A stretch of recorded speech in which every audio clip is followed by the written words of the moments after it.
अस्सलामुअलैकुम and welcome again to Novel Nights. तो कैसे हैं आप सब लोग? उम्मीद है आप सब लोग खैरियत से होंगे। आज हम स्टार्ट करने वाले हैं सोनोवल को। इस सोनोवल को स्टार्ट करने से पहले जिसने अभी तक मेरा चैनल लाइक या सब्सक्राइब नहीं किया तो काली लेकर सब्सक्राइब मेरा channel and don't forget to press the bell icon. तो चलिए स्टार्ट करते हैं। आखिर आपके इस तरह रोने का मतलब यही है ना कि इस घर में आप पर बड़े जुल्म हो रहे हैं। मैं और मेरे घर वाले जंगली दरिंदे हैं, आप पर जुल्म सितम का पहाड़ तोड़ रहे हैं। क्यों? यही बात है ना। वो दिल जलाने वाली मुस्कुराहट लिए उसे देख रहा था। शफक ने जल्दी जल्दी आंसू पहुंचे। वो किचन में अपने लिए काफ़ी बनाने आई थी। अचानक ही सबकी याद बुरी तरह हमला आवर हुई थी। ख़ास तौर पर उस्मान अहमद की। काफ़ी बनाना भूल कर वो रो रही थी। शोमई किस्मत की रहील इधर आ निकला। उसे यूं बुरी तरह रोते देखकर वो चल के आता। तभी तो तंज पर तंज किया जा रहा था। एक बात पर वो चुप ना रह सकी, सो आगे से जवाब दे दिया, जिस पर वो और भी गजबनाक हो गया। सारी अकल यूं मिनटों में निकाल दूंगा। अंडरस्टैंड? आखिर हुआ क्या गया? हो क्या तुम्हें? तुम एक लड़की, अगर एक थप्पड़ ही मार दिया तो डर है कि आलम बाला ही ना चली जाओ। राहील का अंदाज बहुत सर्द था। इतनी कमज़ोर नहीं हूँ मैं। शफक की इज्जत नफस पर जैसे गहरी चोट पड़ी थी। अच्छा, उसने अच्छा पर जोर दिया तो शफक को ताव आ गया। अपने आप में रहे तो बेहतर है। उसने बमुश्किल खुद कंट्रोल किया हुआ था। तुम अपने आप में कहाँ रहने देती हो? देखते ही बहकने लगता हूँ। राहील का लहजा और अंदाज दोनों बदल गए थे। वो सहम कर दीवार के साथ लगी थी। बड़े अजीब हालात में आई हैं आप, वरना तो आपके वालिद मोहतरम में बड़ा दमखम था। उन्होंने कोई कसर नहीं छोड़ी थी आपको मुझसे छीनने में। खैर, अब तो आप मेरे हमारी हो चुकी हैं। आपके वालिद के वालिद भी आपको मुझसे जुदा नहीं कर सकते, क्योंकि मैं सच कह रहा हूँ ना। जज़ब से बोलता हुआ वो उसके करीब आ गया। शफक खौफज़दा हिरनी की मानिद हो गई कि अब शामत आई। राहील के दोनों हाथ उसके दाएं बाएं दीवार पर टिके हुए थे। आधे फिट से भी कम का फासला था। राहील की टी शर्ट में से झांकते मजबूत मर्दाना बाजू उसकी कलाई को छू रहे थे। उसकी नज़रें ज़मीन पर गड़ गई थी और दिल जैसे हलक में धड़कने लगा था। देखें, हटें आगे से। उसने बमुश्किल तमाम दोनों हाथों से उसको पहाड़ को पीछे हटाना चाहा जो आतिश फशां का रूप धारने जा रहा था। क्यों, तुम कमज़ोर तो नहीं हो? राहील ने उसके दोनों हाथ पकड़ लिए और उसका कहा उसको लौटाया। प्लीज़। शफक रो देने को थी। राहील को बड़ा लुत्फ़ आया। वो गौर से उसे देखने लगा। बाल चुटिया की गेंद से आज़ाद होकर यूं बिखरे थे जैसे कई रोज़ से बालों में ब्रश न किया गया हो। गुलाबी लबों को बार बार दांतों से कुचलते हुए बखूबी उसकी वारफ्ता निगाहों के महसूस कर रही थी। मेरी क्या ख़ता? अगर मैं बहक जाऊँ, ये हुस्न तो जाहिद खुश को भी राह से भटका सकता है, और मैं तो जाहिद हूँ भी नहीं। राहील ने कुछ जताया तो इश्क ने पूरी क़ुव्वत से उसे धक्का देकर दे दिया, मगर राहील पर एक कोई असर नहीं हुआ। जितना दूर भागेंगी इतने ही करीब पाएंगे हमें। वो उसे बुरी तरह खौफजदा कर रहा था। उसे इल्म था तज़ीन और ताहिर दोनों घर पर नहीं है। उसे गोया खुली छुट्टी मिल गई थी, वरना वालिदैन के होते हुए वो जामा में रहता था और उनकी गैर मौजूदगी में पहना चोला उतार फेंकता था। शफक को सताने का कोई मौका वो हाथ से जाने नहीं देता था। अभी गुज़िश्ता महीने की बात थी। तज़ीन और ताहिर किसी डिनर में शरीक थे। उनकी वापसी रात गए मतवक्का थी। वो सरे शाम हम यही कमरे में घुस गई थी। जब वो घर में होता तो शफक खुद को कमरे तक महदूद कर लेती थी। तज़ीन और ताहिर के जाने के बाद वो अपने कमरे में चली आई। शफक ने वॉल क्लॉक पर नज़र दौड़ाई। रात के 9:30 बज रहे थे। नींद दूर दूर तक आने का इम्कान नहीं था, क्योंकि वो दोपहर में खूब सोई थी। तंग आकर उसने एक किताब उठा ली। यह गाथा क्रिस्टी का नावल था। उस दिलचस्प और पुरस्कार नावल में वो पूरी तरह महू थी। जब उसके बेडरूम का दरवाज़ा खुला और अंदर दाखिल होने वाला राहील था, वो अंदर से डर गई, लेकिन खुद को मजबूत किए रखा और उसकी तरफ सवालिया नज़रों में देखा अंदाज में देखा। आप तो हमारे बेडरूम में आना पसंद नहीं करती, लेकिन हम आप जैसे बेमरवत नहीं है, सो मौका पाते ही चले आए आपकी खैर खैरियत पूछने। वो आराम से उसके बेड पर दराज हो गया। शफक ने किताब रख दी। रात के 11 बज रहे थे। तमाम मुलाजिम शायद अपने अपने क्वार्टर्स में चले गए थे, क्योंकि कोई आवाज़ नहीं आ रही थी। वो नीम व आंखों से उसे देख रहा था। शफक के चेहरे पर जो शिकस्त का तासुर बिखरा था, वो राहील को मुस्कुराने पर मजबूर कर गया था। दरवाज़ा खुला हुआ था। शफक ने एक नज़र दरवाजे की तरफ देखा और उसे हौसला हुआ। इतने में उठकर उसके करीब बैठ गया और हाथ बढ़ाकर उसके सर से कैचर भी उतार लिया। शफक के खुले बाल बिखर के माई गॉड, क्या खुशबू है! अपना चेहरा उसके खुले बालों के करीब ले गया। शफक ने अचानक उसे धक्का दिया और भागकर दूसरे कमरे में चली गई और लॉक लगाकर आराम से बैठ गई थी। मगर आज वो कहाँ पना लेती? वो कमल तौर पर उसके कब्जे में थी और वो यूं टलने वाला भी नहीं था। लग रहा था आखिर कोशिश की तौर पर शफक ने अपने नाखून उसके बाजू में काट दिए। उसके नाखून मुनासिब हद तक भी लंबे थे। उन्होंने राहील के बाजू पर खराशें ज़रूर डाली थी। उसे हार नहीं मानी और ना उसकी तरफ से गाफिल हुआ। भाई, हमें तो आप जैसी लड़कियाँ पसंद हैं। आखिर बराबर का मुकाबला है। अगर कोई और हथियार इस्तेमाल होने से रह गया तो कर डालें। आपका हर जायज़ और नाजायज़ हरबा हम ज़रूर देखेंगे। मुझसे वादा ले लें, मुझे आपको कुछ कहें तो वो हर सज़ा बाइस तस्कीन होगी। वो खुल के मुस्कुरा रहा था। वो समझ गई थी कि धक्का देने और ज़ोर लगाने से वो हरगिज़ नहीं हटेगा। देखें प्लीज़, फॉर गॉड्स सेक मुझे जाने दें। यूँ मुझे खौफज़दा करके आपको क्या मिल जाएगा? शफ़क़ ने सचमुच उसके आगे हाथ जोड़ दिए थे तो उसने अपने बाजू हटा लिए। शफ़क़ गहरे गहरे सांस जैसे बेहद घुटन का शिकार हो। आए दोस्ती कर लेते हैं, कम से कम इससे एक दूसरे को जानने का मौका तो मिलेगा। आप मुझे मेरी खामियां बताएं, मैं आपको आपकी गलतियां बताऊंगा, तो आप एक दास्ताना फ़िज़ा कायम हो जाएगी। उस तरह जो अब तक आप करती रही हैं उसमें सिर्फ आपका ही नुकसान होगा, मेरा नहीं। कहकर उसका जवाब सुनने के लिए वो रुका नहीं था, अपनी बात मुकम्मल करके निकल गया था। उस बात का जवाब शफ़क़ के पास नहीं था। अगर था भी तो राहील के लिए कम अज़ कम काबिल कबूल नहीं था। वह सूर पर बैठी सोचों के ताने बाने बुन रही थी। नज़रें बज़ाहिर माइकल शॉलो के नाम पर जमी हुई थी, मगर उसकी सोच कहीं और परवास कर रही थी। नरम नरम धूप पूरे लॉन में बिखरी हुई थी। वह गुमसुम सी किताब को घूरे जा रही थी। राहील घर पर ही था। काशिफ, समीर और नजम भी आए हुए थे। वो आजकल नई ऑडियो एल्बम पर काम कर रहे थे, इसलिए अक्सर इधर आ जाते थे। इस वक्त भी वो चारों प्रैक्टिस कर रहे थे। राहील की आवाज़ खुली खिड़कियों के रास्ते उस तक आ रही थी। मन है पिया सा जीऊँ, प्यासा प्यासा कैसे बुझन मन की। वो तीनों भी उसका साथ दे रहे थे। उस सॉन्ग में वॉलन का टच बहुत ज़बरदस्त लगेगा, देख लेना, ये बहुत हिट होगा। सुमैर ने पशीन गोई की। हाँ, वायलिन बड़ा रोमानवी सा इंस्ट्रूमेंट है, और फिर जब उसकी वीडियो बनेगी सोने पर सुहागा होगा। तेरी आंखों ने ने किया है पागल। अब भी रिकॉर्ड तादाद में बिक रहे थे और सुना जा रहा था, उसकी वजह से कि उसके गानों में जज्बों का इजहार सादा अंदाज में किया गया था। फिर राहील की पर्सनैलिटी और आवाज़। कशिफ ने बात अधूरी छोड़ दी। हट क्यों ना होगा, डूब कर गाया है, हिट क्यों ना होगा, डूब कर गाया है इसने, क्योंकि बस पर्दा सच्चे जज्बे जो कार फरमाते हैं। काशिफ ने राहील को छेड़ा, जो इस वक्त बड़ा सुस्त और बेजार लग रहा था। तीनों ने उसका अंदाज नोट किया। चलो काम शुरू करो। राहील ने गाने के बोलों पर नजर दौड़ाई और उन्होंने इशारा किया, शायद वो खुद को छुपाने की कोशिश कर रहा था। तीनों देख रहे थे, उसका ध्यान कहीं और है। सावन अब भी आया था, बूंदें अब भी बरसी थी, पर प्यास न बुझी मन की, प्यास न बुझी जीवन की। तू ही बता गोरी, प्यास कैसे बुझे मन की, प्यास कैसे बुझे मन की। वो उस लाइन पर अटक ही गया। तकरीबन 15 मिनट से ही वो एक फिक्रा सुन रही थी। जिस कमरे को उन्होंने प्रैक्टिस रूम का नाम दिया था वो एन लॉन के सामने था। उसकी खिड़कियां भी सामने के रुख खुलती थी, इसलिए आवाज़ें बखूबी उस तक पहुंच रही थी। ना चाहते हुए भी शफक न तवज्जो देने पर मजबूर थी। चलो छोड़ो, बाकी काम कल करेंगे। तो ये तो हो गया। कशिफ ने बोर्ड से हाथ हटाए तो हाथों ने भी तलकीद की। शफक मान गई है। समीर ने उसकी दुखती रग को पकड़ा और वह तीनों से नाम से ही पुकारते थे। एक बार भाभी कहने पर शफक ने उनकी तबीयत साफ कर दी थी, इसलिए वो मोहतात हो गए थे। उन मोहतरमा के वालिद मोहतरम नाराज़ हैं और वो फरमाती हैं उनके बगैर वो हरगिज़ किसी ऐसी खुशी का तस्वर नहीं कर सकती जिसमें उनके वालिद मोहतरम शरीक ना हो। वो वालिद मोहतरम पर जोर देकर बोला तो बाहर बैठी शफक आँख बगोला होगी। ये मिडिल क्लास लड़के यूं ही नखरे दिखाती हैं, अंदर से तराती होंगी कि इतना ज़बरदस्त लड़का उसका तलबगार है, मगर बाहर से नो लिफ्ट का बोर्ड ज़रूर लगाना होता है। सब जानते हैं मैं इन लड़कियों के तरीक़ों को, रंग रंग की लड़कियों को बरत चुका हूँ, मगर ये कोई निराली ही है। मेरी दौलत, मेरी शोहरत, मेरा नाम, मेरी डैशिंग पर्सनालिटी गोया सिफर है। ये नो दो लेते सिर्फ शुरू में यूं ही अकड़ते हैं। भला इनके पास इस आर्टिफिशियल एगो के अलावा होता ही क्या है। ये भी तो उसकी बेटी ही है। अना खुद ही इज्जत नफस के राग ही लापेगी। सारी निशानियाँ उसी साले की हैं। उसके अंदर राहील का लहजा जहर में बुझा हुआ था। उस्मान अहमद की इस इज्जत अफजाई पर शफक का दिल चाहा कि राहील की ज़ुबान हलक से निकाल कर कीमा बना दे, मगर अफसोस ये नामुमकिन था। अपने ख्यालात को अमली जामा नहीं पहना सकती थी। वो साला नहीं ससुर है तेरा। नजम ने उसे टोका तो वह हंसने लगा। दुरुस्तगी का शुक्रिया, कहीं तुम शफक के में तो नहीं हो। वो उसे देख रहा था। नजम बेख्तियार मुंह पर हाथ फेर कर रह गया। वैसे यार, मेरे ससुर ने मुझे हराने में कोई कसर नहीं छोड़ी थी। ये तो मेरी सास थी जिसके ज़रिए हम फतहयाब हुए, विक्ट्री स्टैंड पर पहुंचे। ने जालिम समाज था पूरा वो तो।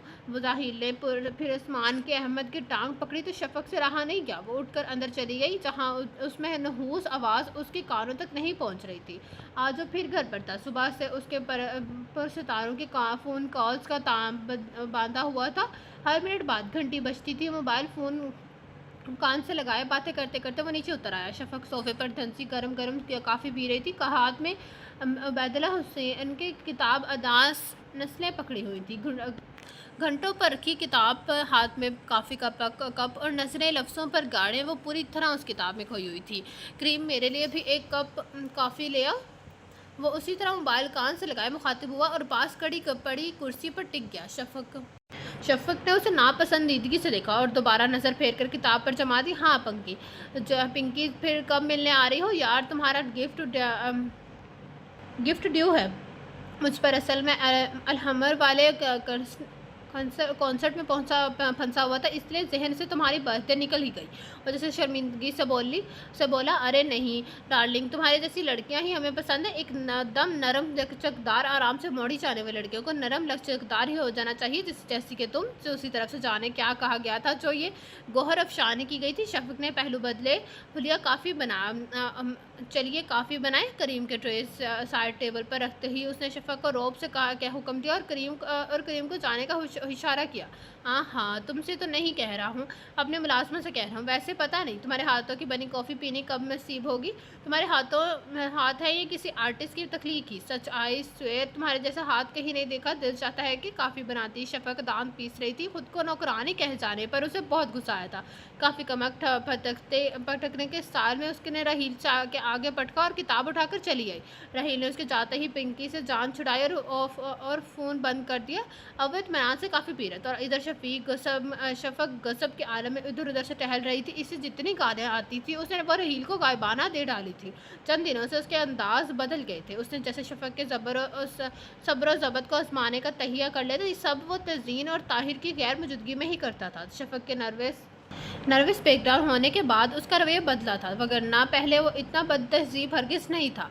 शाम के साए गहरे हो रहे थे। रहील ने उठकर शीशे पर से पर्दे सरकाए। सूरज नारंगी रंग को गोला लग रहा था। ये मंजर आज से पहले उसे इतना उदास कभी नहीं लगा था। अफसोस के आलम में सर हिलाता वो हटाया। जी में आया कि काशिफ के तरफ जाया जाए। उसे नई एल्बम की शायरी भी डिस्कस करनी थी। समीर और नजम भी इधर ही थे। करीम को चाय का कहकर वो वॉशरूम में घुस गया। सकीना शायद बाहर थी। वो उसे कपड़े निकालने का कहकर वापस आ रहा था। वह यूं ही चलते चलते शर्ट के बटन खोलने लगा। आशी तुम? शफ़क़ की आवाज़ पर उसने कदम रोक दिए। वो लाउंज में रिसीवर कान से लगाए खड़ी थी। राहील की तरफ उसकी पुश्ती। वो ख्वामख्वाह रख गया कि देखे वो क्या कहती है। उसे खौफ रुक गया क्या वो क्या कहती है। उसे कुछ फहमी थी कि शायद वो आशी से उसका जिक्र अच्छे अल्फाज में करे। अब्बू कैसे हैं? अम्मी कैसी हैं? तुम सब ठीक तो हो ना? वो एक सांस में बेकरारी से पूछती चली गई। आशी, यहाँ इस घर के दीवार के दरमियान मैं घुट कर मर जाऊँगी। तुमको बताऊँ मैं बेकसूर हूँ। तुम तो गवाह हो आशी कि मुझे घटिया थर्ड क्लास शख्स एक आंख नहीं भाता। मैं उसकी शक्ल नहीं देखना चाहती। कजा अपनी लाइफ पार्टनर के बारे में मैं उस शख्स को तसव्वुर नहीं कर सकती। पर ये सरासर जुल्म है अपने बारे में। शफ़क़ के कहे गए जुमले सुनकर उसकी खुशफहमी और तजस्सुस खुद ख़त्म हो गया। न जाने क्यों उसे दुख सा हुआ। जिन्हें दिलो जान से चाहते हैं उनकी मामूली सी नफ़रत भी बर्दाश्त नहीं कर सकते। और कहाँ उसे सर से पैर तक नफरत और बेकरारी में डूबी है ये लड़की, जो हर लम्हे उसकी तस्दीक हद तक में लगी रहती थी। नहीं है मेरा उससे कोई ताल्लुक। कागज़ के पर्जे पर साइन कर देने से कोई ताल्लुक अटूट नहीं बन जाता। ताल्लुक तो महसूसात और रूह से जन्म लेते हैं। आई स्वेर, अगर मुझे उसे छोटे शख्स से निजात ना मिली तो मैं खुदकुशी कर लूँगी। मर्द यानी उसे मर्द कहना मर्दानगी की तौहीन है। इस मर्द नवा औरत के साथ मैं नहीं रह सकती। ऐसे शफ़क़ की बात अधूरी ही रह गई थी। रहील उसके आखिरी जुमले पर ज़ब्त न कर सका। अंदर एकदम जैसे हज़ारों आतिश फशां इकट्ठे लावा उगलने लगे थे और खून तो कनपटियों में ठोकरें मारने लगा था। ऐसी तौहीन का उसने अबालशत भी डेढ़ चटांग की लड़की से तसव्वुर भी नहीं किया था। उसके अंदर का अनाप पसंद मर्द उस चोट से बलबला उठा था। उसका रद्द-ए-अमल बहुत शदीद था। पूरी कुव्वत से उसने शफ़क़ से रिसीवर छीन कर रेडल पर पटका। वो लड़खड़ाई एक मेज़ ना थाम लेती तो यकीनन ज़मीन पर गिर जाती। रहील ने वहशियान की तरह उठकर उससे दोबारा अपना मुकाबल खड़ा कर लिया। आखिर खुद को समझती क्या हो? मैं तुम्हारा खून पी जाऊंगा। अगर इस घर में जिंदा दफन भी कर दिया तो कोई पूछेगा भी नहीं। उसने इसके लफ्ज़ में कहर और तूफानों की झलक थी। उसे सख्ती से शफ़क़ के दोनों शाने थामे। आज तुम्हें बता कर रहूँगा कि किसी मर्द की मर्दानगी को ललकारने की क्या सज़ा है। मेरे अपने असूल नज़रियात हैं ज़िंदगी गुजारने के। वो उसे ज़बरदस्ती खींचता हुआ अपने कमरे में ले आया था। दीवार के साथ खड़ी शफ़क़ अपने हवासों में ही नहीं थी। उसका दुपट्टा वहीं बाहर गिर गया था। दरवाज़ा बंद करके वो उसकी तरफ मुड़ा और अपनी शर्ट उतार कर पूरी कुव्वत से फर्श पर पर फेंकी। मैं सिर्फ मर्द ही हूँ, तुम्हें ज़रूर मालूम होना चाहिए। इस कौम के बारे में तुम्हारी सारी गलतफहमियां दूर कर दूंगा। राहील ने सख्ती से उसकी कलाई थाम ली। उसकी कलाई में पड़ी कांच की चूड़ियाँ राहील के हाथों में टूट फूट गई। चंद टुकड़े शफक के बाजू में घुस के वो अपनी सिसकी रोक नहीं सकी थी। उस वक्त उसकी कैफियत उस मासूम और बेबस चिड़िया की मानिद हो रही थी जो अचानक बेरहम शुक्रे के पिंजों में फंस गई थी। उसका चेहरा खतरनाक हद तक फीला पड़ गया था।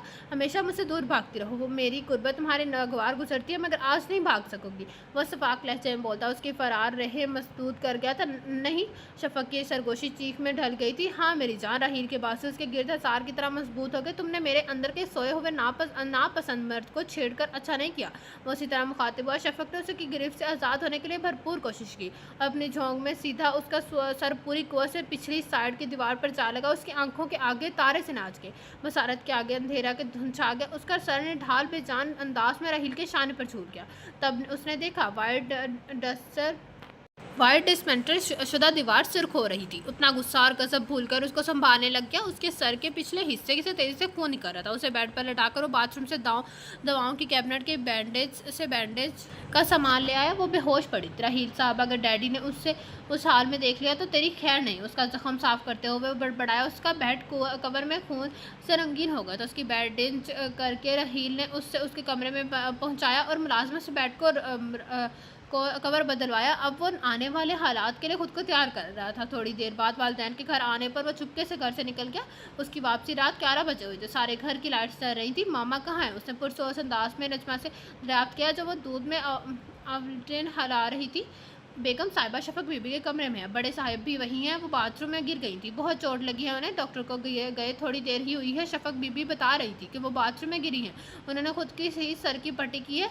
बेगम साहिबा ने ये दूध शफक बीबी के लिए मंगवाया है, मैं उन्हें दे आऊँ। वो इजाज़त मांग रही थी। राहील ने सर हिलाया कि सर से बोझ उतर गया। नजमा मोटी अकल की थी, हालांकि बड़ी आसानी से खून आलूद बेड कवर और शफक की सर की बैंडेज के दरमियान ताल्लुकात दरियाफ्त कर सकती थी, मगर सदका शुक्र के उसकी तरफ से उसका ध्यान ही नहीं गया था, वरना उसने राहील से उस सिलसिले में कोई सवाल किया। राहील से तो वैसे भी किसी को सवाल करने की हिम्मत नहीं पड़ती थी। सीटी पर शौक से धुन बजाता, खुद को हला से ला ताल्लुक जाहिर करता, वो हल्का सा दरासा को नॉक करते हुए शफक के कमरे में दाखिल हो गया। कहाँ थे तुम? कभी घर पर भी टिक जाया करो। तरीन देखते हुए खफकी से बोली थी। मम्मी, मेरे घर में रहने से किसी को तकलीफ़ होती है, यू नो। मैं बहुत सॉफ्ट नेचर का हूँ, किसी को तकलीफ़ में देखा भी नहीं सकता। अरे नहीं, क्या हुआ है? इन्हें क्या हुआ? उसकी अदाकारी इतनी ज़बरदस्ती के ऑस्कर अवार्ड ज्यूरी के उसकी इतनी फितरी हैरत पर एक अवार्ड तो दे ही देता। उसे एक नज़र देखकर शफक ने फिर आंखें बंद कर ली। गोया उसकी सूरत देखना ना चाहती हो। तुम घर पर रहो तो तुम्हें पता हो बाथरूम में गिरी है, सर के पिछले हिस्से में चोट लगी है, खुद ही बैंडेज कर ली। ये ना किया कि डॉक्टर हमदानी को फ़ोन करके बुलवा लेती। मैं 9:30 बजे के करीब आई तो देखा कि कमरे में बेसुध पड़ी है। नौकरों को भी पता नहीं, सब अपने अपने क्वार्टर्स में थे। वो तफसील से बताने लगी थी। अब कैसी तबीयत है इनकी? गजब का तजाहल अरफाना था, क्या मासूमियत थी। अब बेहतर है, डॉक्टर थोड़ी देर पहले ही गया है। शुक्र है कि ब्लीडिंग ज़्यादा नहीं हुई थी। तज़हीन बेड पर शफक के पास बैठ गई थी। उस तमाम अरसे में ताहिर बिल्कुल खामोश रहे थे। लो बेटा, शाबाश पी लो। तज़हीन ने अवल्टीन मिला दूध ज़बरदस्ती से उसे पिलाना चाहे। शफक ने नफ़ी में सर हिलाया, मगर उसके सर पर हो गई नाचारा। उसे पीना पड़ा। उसकी सारी तवानाई गोया निचड़ गई थी। अब कमज़ोरी तो नहीं महसूस करी ना? वो बड़ी दिल सोची से पूछ रहा था। शफक ने दोबारा आंखें मूंद ली। कदम संभल कर उठाना चाहिए, वरना चकना फर्श पर बंदा यूँ ही फिसलता है। राहील ने उसे सिलकाया। दवाई में नींद की गोली भी थी, इसलिए वो फ़ौरन सो गई थी। उठे ताहिर, चलो राहील तुम भी जाओ अपने बेडरूम में। उन्होंने दोनों को उठाया और लाइट ऑफ करके कमरे से निकली। फिर दूसरे रोज़ राहील अपने शोज़ के सिलसिले में मुत्तहिदा अरब अमारात चला गया। शफक को शुरू उसके पर कसबनाक हालत का तस्वुर करके नींद ही नहीं आती थी। उसका जुनूनी वहशियाना अंदाज याद करके उसका दिल धड़नाने लगता था। वो अक्सर सोचती कि उससे ना जाने कौन सा गुनाह सरजद हो गया जिसकी सज़ा से उसे राहील की सूरत में मिली है। फारिया सिद्दीकी एक मीर घर घराने से ताल्लुक़ रखती थी। उस्मान उसके दूर पड़े का कज़न था। वकार सिद्दीकी ने उसकी शराफत, लियाकत और जहान को देखते हुए फारिया की शादी उसके साथ करती। नासुफ अली फारिया के ख्वाब उस 5 मरले के मकान में आकर टूट फूट गए थे। उस्मान को ससुरालने से मदद लेना गवारा नहीं थी। वो मुकामी कॉलेज में बॉटनी के प्रोफेसर थे। उनकी मदहूद तनख्वाह में फारिया के महंगे ख्वाब पूरे न होना नामुमकिन थे। हालांकि वकार सिद्दीकी ने भी उस पर अपने बिजनेस में हाथ बटाने के लिए दबाव डाला, मगर उस्मान के अना को ये सब पसंद नहीं था। इसी दौरान उनके घर डोली, सनी और शफक ने जन्म लिया।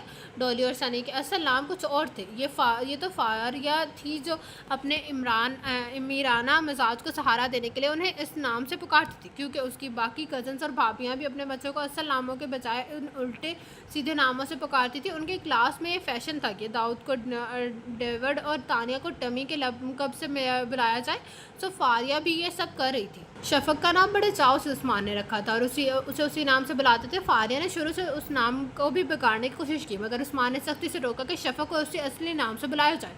यूँ उसका नाम बिगड़ने से बच गया। डोरी और सनी मिजाज में माँ पर गए थे, जबकि शफक हो बहू बाप की आदत का पर ही तो गई थी। वही मताना थी, धीमापन, वही एतदाल पसंद मिजाज। जबकि डोली और सनी को अगर घर में खाना भी पसंद ना आता तो बर्तन बिना किसी लिहाज के तोड़ देते। फारिया और शहदती सहूलतों के फकदान और आइडियल असम ने उसे चिड़चिड़ा, बेजार और हासिल, कमजोर और अजियत परस्त औरत बना दिया था। उस्मान की ज़िंदगी अजाब होकर रह गई थी। रफ्ता रफ्ता वो कम हो गया था। उसके तीनों बड़े भाई शराकत की बुनियाद पर शो फैक्ट्री लगा रहे थे, इसलिए उन्होंने हुकूमत से कर्जा भी लिया था। उन्होंने उस्मान से भी कहा कि वो भी कुछ रकम इन्वेस्ट कर ले। उसे फारिया के उकसाने पर तमाम जमा पूंजी उनके हवाले करती। फैक्ट्री ने जब मुनाफे पर देना शुरू किया तो फारिया के कहने पर मजबूर करने पर उस्मान ने जॉब छोड़ दी। अब वो बाकायदगी के साथ फैक्ट्री जाने लगे। 6 साल के बाद उनकी मेहनत बारआवर हुई। अब उनके जूतों की मांग बाहर के ममालिक में भी होने लगी थी। उस्मान अहमद के घर में भी खुशहाली आने लगी थी। बड़े भाई सुफियान ने फैक्ट्री से हासिल होने वाले मुनाफे से एक और फैक्ट्री लगाई थी। उनका शुमार अब हाई क्लास के अफराद में होने लगा था। चारों भाइयों ने शहर के से पोश इलाके में ज़मीन खरीद कर कोठियाँ बनाई थी। नई नस्ल का लाइफ स्टाइल भी बदल गया था। शलवार कमीज़ की जगह 3 पीस सूट और जीन्स जैकेट ने ले ली थी। लड़कियाँ भी इस दौर में पीछे नहीं रही थी। वो भी मगरबी पहनावे फ़ख्र से जेब तन करती तो नो नेट ज़्यादा लहजे में मुंह बिगाड़ कर इंग्लिश बोलती। डोली का आजकल सुफियान अहमद के बिजनेस पार्टनर्स के बेटे रसा से चक्कर चल रहा था।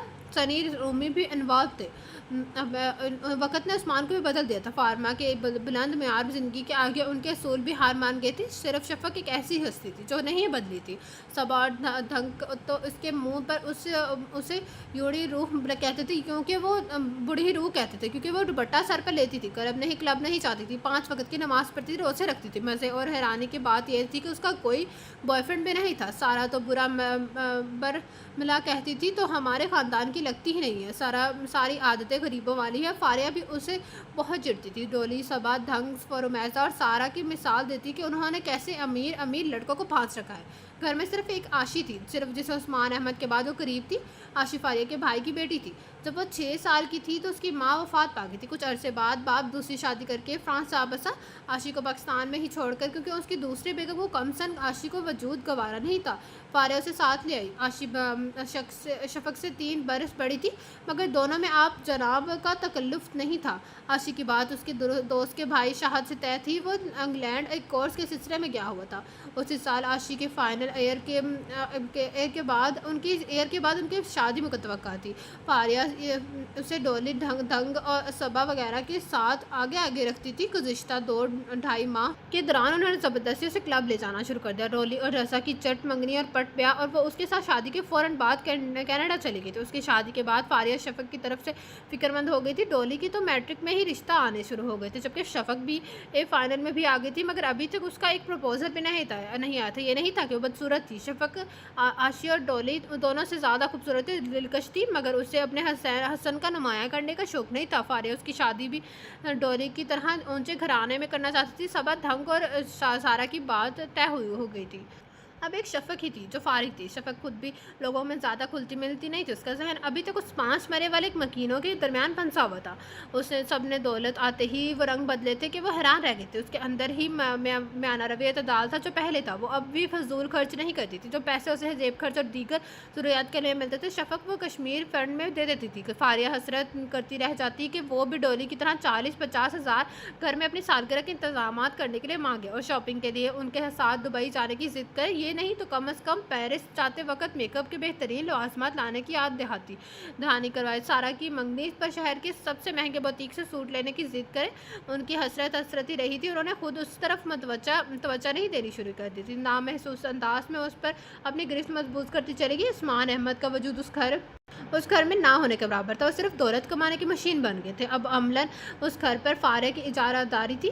परसों पीसी में म्यूज़िक स्ट्रीट कॉन्सर्ट हो रहा है, आंटी कह रही हैं, तुम्हें ज़रूर जाना है। आशी ने टिकट से दिखाते हुए कहा, मैं नहीं जाऊंगी, मुझे कोई शौक़ नहीं म्यूज़िक कॉन्सर्ट देखने का। वो साफ इनकार हो गई थी। पता है ये कॉन्सर्ट हमें सरोश भाई दिखाने ले जा रहे हैं। वही सरोश भाई धंग के मामू जो फ़ॉरेन से MA BA के डिग्री लेकर आए हैं, और वो ये सब टिकट लेकर आए हैं। धंग सबा सारा में तुम सब जा रहे हैं। आशी ने उसे रसान से बताया। तो वो भी क्या करूं, मैं क्या करूं कहकर दूसरी तरफ मत जाओगी। धंग शफक की ताज़ियाना थी। सरोश नया बाहर से आया था। उसकी MBA की डिग्री का सुनकर फारिया बैग कुछ सोचने पर मजबूर हो गई थी। सरोज का फ्यूचर उन्हें बहुत ब्राइट लग रहा था। 2 मरतबा दावत के बहाने उन्हें उसे घर पर मदऊ भी किया था। ख्यालों में कई बार शफक को सर्विस के दुल्हन बने देख चुकी थी। अब वो सबकी कंसर्ट पर लेकर जा रही थी। भारे उन्हें उसके सुनहरी मौके को साया करना ज़रूरी से नहीं समझा। तभी तो उन्होंने शफक से कहा कि तुम्हें हर हाल में उन सबके साथ कॉन्सर्ट पर जाना। उसे हथियार डालने पड़े थे। आज राहील की कॉन्सर्ट में खूब मज़ा आएगा। धंग और आशी तो सब्र में मज़े ले रही थी। शफक ने दोनों को गोरा। तुम भी चाहो तो जाओगी। आशी ने लाड से बाजू उसके गले में डाले। पता नहीं इस बेहंगम उछल कूद और बेसड़े लड़कों में तुम्हें क्या नज़र आता है। औरतों वाले अंदाज अपनाए लड़के मुझे तो जहर लगते हैं। उसने अपने ख्यालात के साथ किया, तुम चलो तो सही, मुतासिर ना हुई तो नाम बदल देना। धंग ने सारा तरीका आजमाया। आज जब वो सर्विस के साथ होटल पहुंची तो हाल फिक्र भरा हुआ था। आशी और सबा ने फ़ौरन सीटें तलाश की। लड़कियों ने सीटियों और तालियों से स्टेज पर नमूदार होने वाले का इस्तकबाल कर। शफक सख्त बेजारी का महसूस कर रही थी। पब्लिक लोकारों का भरपूर साथ दे रही थी। लड़के डांस कर रहे थे और लड़कियां अपनी अपनी जगह पर खड़े होकर हाथ हिला रही थी। शफक को सख्त अफसोस हुआ। उसे ठंडी सांस पड़ते हुए नई नस्ल के नुमाइंदा फेवरेट ग्रुप का जायजा लिया। जो लड़का गा रहा था, शफक ने उसे हैरत से देखा। तंग सी जीन में जिस रंग में रंगे छतरे लगे हुए थे, शर्ट के तमाम बटन खुले हुए लगे, गले में 2-3 सोने की मोटी मोटी जंजीरें, बाजुओं पर नीले काले रंग के जीप से तक्षणगार, हाथ में सोने का भारी सा ब्रेसलेट, कान में हबाली। लड़के डांस कर रहे थे और लड़कियां अपनी अपनी जगह पर खड़े होकर हाथ हिला रही थी। शफक को सख्त अफसोस हुआ। उसे ठंडी सांस पड़ते हुए नई नस्ल के नुमाइंदा फेवरेट ग्रुप का जायजा लिया। जो लड़का गा रहा था, शफक ने उसे हैरत से देखा। तंग सी जीन्स जिसमें रंग बिरंगे थरने लगे हुए थे, शर्ट के तमाम बटन खुले हुए थे, गले में 2-3 सोने की मोटी मोटी जंजीरें, बाजुओं पर नीले और काले रंग के अजीब से रक्षोनगवार, हाथ में सोने का भारी सा ब्रेसलेट, कान में बाली और कंधों तक आते लंबे लंबे बाल हाथ तमाम से खुले छोड़े गए थे। चेहरे पर भी बेहंगम दाढ़ी मूछे थी। शफक को शदीद कराहत आई थी। ये था नई नस्ल के नुमाइंदा गुलकार का हुलिया जामा, ज़ेबी का आला शाहकार जो माइक हाथ में पकड़े पूरे हाल में चकराता फिरा था। उसके साथ बाकी 3 लड़कों को शायद मैगी का दौरा पड़ा हुआ था, जो वो बेतरह थिरक रहे थे। क्या कायदे आज़म ने उन्हीं जवानों के बारे में कहा था कि मुल्क की बाग तोड़ अब इन जवानों के हाथ में है क्या? इकबाल उन्हीं लड़कों के बारे में कहा था कि मोहब्बत मुझसे उन जवानों से है जो डालते हैं सितारों पे कमंद। प्रोग्राम ख़त्म हो चुका था। हाल आहिस्ता आहिस्ता खाली हो रहा था। सरोज को अपना दोस्त नजर आ गया। वो उसकी तरफ बढ़ गया। कुछ तपड़स्तार गुलकार को घेरे खड़े गए थे। वो चारों भी मचल गए कि ऑटोग्राफ लेना है। आशी ने शफक को हाथ मजबूती से पकड़ा हुआ था। हाथ छुड़ाने की जदोजहद में वो उनके साथ स्टेज पर आ ही गई थी। सारा पहले से ही वहाँ मौजूद थी और बड़े हकीकत से गुलकार को देखे जा रही थी। उसके पीछे 3-4 लड़के खड़ी थी। उनके लबों से तो बाकायदा ठंडी आहें निकल रही थी। सारा उसके करीब पहुंच गई थी। अब एक तरफ से ढंग और दूसरी तरफ से सारा ने उसको हाथ पकड़ा हुआ था। उसी हालत में और हील के करीब पहुंची। छोड़ो मेरा हाथ, क्या जंगलीपन है। शफक हंसी ऊंची आवाज़ में कहा था। जब भी तो वो चारों मतवज्जा हुए थे, इर्द गिर्द के बाकी लोग भी उन्हें देखने लगे थे। Autograph please. धंग ने फूले सांसों समेत सुनहरी जल्द वाली ऑटोग्राफ बुक राहील की तरफ बढ़ाई तो मुस्कुरा दिया। साथ ही नज़र शफक पर दौड़ाई जो गुस्सा जब्त करने की कोशिश में सुर्ख हो रही जा रही थी। राहील ने साइन की ऑटोग्राफ बुक धंग को वापस की। सारा को जाने क्या शरारत सूझी कि शफक का हाथ पकड़ के आगे करते और बोली, शफक को बहुत शौक है आपसे ऑटोग्राफ लेने का, वो भी हाथ पर। ये आप आपकी सबकी बड़ी फ़ैन है। राहील ने मुस्कुराते हुए पेन वाला हाथ आगे बढ़ाया तो फट पड़ी। नहीं है शौक मुझे हिजड़ों से ऑटोग्राफ लेने का, हूँ आधे तितर आधे बटे। सारा तो सारा वो चारों भी उसका दिमाग पर हक्का पक्का रह गई। जब तक राहील होश में आता, शफक सरोज को तलाश करती बाहर निकल गई थी। वो अब कहीं भी नजर नहीं आ रही थी। वो चारों सख्त शर्मिंदा हुए। आशी ने ये बात सुना ली और उनसे मासरत की, ये सब मेरी वजह से हुआ है। सारा की नजरें ही नहीं उठ रही थी। उन चारों की शक्ल देखकर राहील नॉर्मल हो गई। इट्स ओके, कोई बात नहीं। उसके कंधे हिचकाए। वो चारों उसकी इतनी गुरोती हुई कि उसे अपना एड्रेस और फ़ोन नंबर तक दे दिया। ये तुमने क्या हरकत की है? अगर इस लड़के को हम नहीं संभालते तो तुम्हें मज़ा आ जाता, क्योंकि वो सख्त गुस्से में था। धंग ने वापसी पर उसे खूब लताड़ा। तो किसी ने कहा था मुआसरत करो, सच बात कही थी। मैं उसमें गुस्सा होने की क्या बात है? शफक इत्मीनान बरकरार था। आशी भी उससे नाराज़ थी, मगर शफक ने उसे मनाने की कोशिश नहीं की थी, क्योंकि वह खुद को हक पचानब समझ रही थी। फराज की शादी थी। मेहंदी की रात उसने म्यूज़िकल नाइट का अहतमाम किया था और उन्हें बड़े इसरार से मदऊ किया था। फरजान चारों का मुश्तरका दोस्त था। कॉलेज और यूनिवर्सिटी में इकट्ठा उनके साथ पढ़ा। अमली ज़िंदगी में कदम रखते उसने गौहर से शादी करने का फैसला किया था, जबकि वह चारों म्यूज़िक की दुनिया में फ़िलहाल अपने कदम मजबूत करते। काशिफ की बात ख़ानदान में उसकी कज़न से तय थी। समीर की भी मंगनी हो चुकी थी। बहम अभी नजम भी कहीं इन्वॉल्व था, बस अब रहील ही बचा था। मेहंदी की रात वो चारों उनके यहाँ मौजूद थे। फराज की सहेलियाँ सारियाँ और दीगर लड़कियाँ उन्हें घेरे बैठी थी और तरह तरह के सवाल से जिज कर रही थी। उसे भेड़ में उसकी नज़र सबा और आशी पर पड़ी थी। रहील को रजाने क्यों खुशगवारी से हैरत हुई थी। अरूज आंटी कह रही हैं कि हार कहाँ रखे हैं। उस जानी पहचानी आवाज़ पर रहील ने बेख्तियार सर मोड़ कर देखा। ऑफ वाइट चौड़ी और पजामा और नेट के कुर्ते में बोस बड़ा दुपट्टा सर पर लेते हुए शफीक वो एक लड़की से मसरूफ़ अंदाज में बातें करती अंदर बढ़ गई।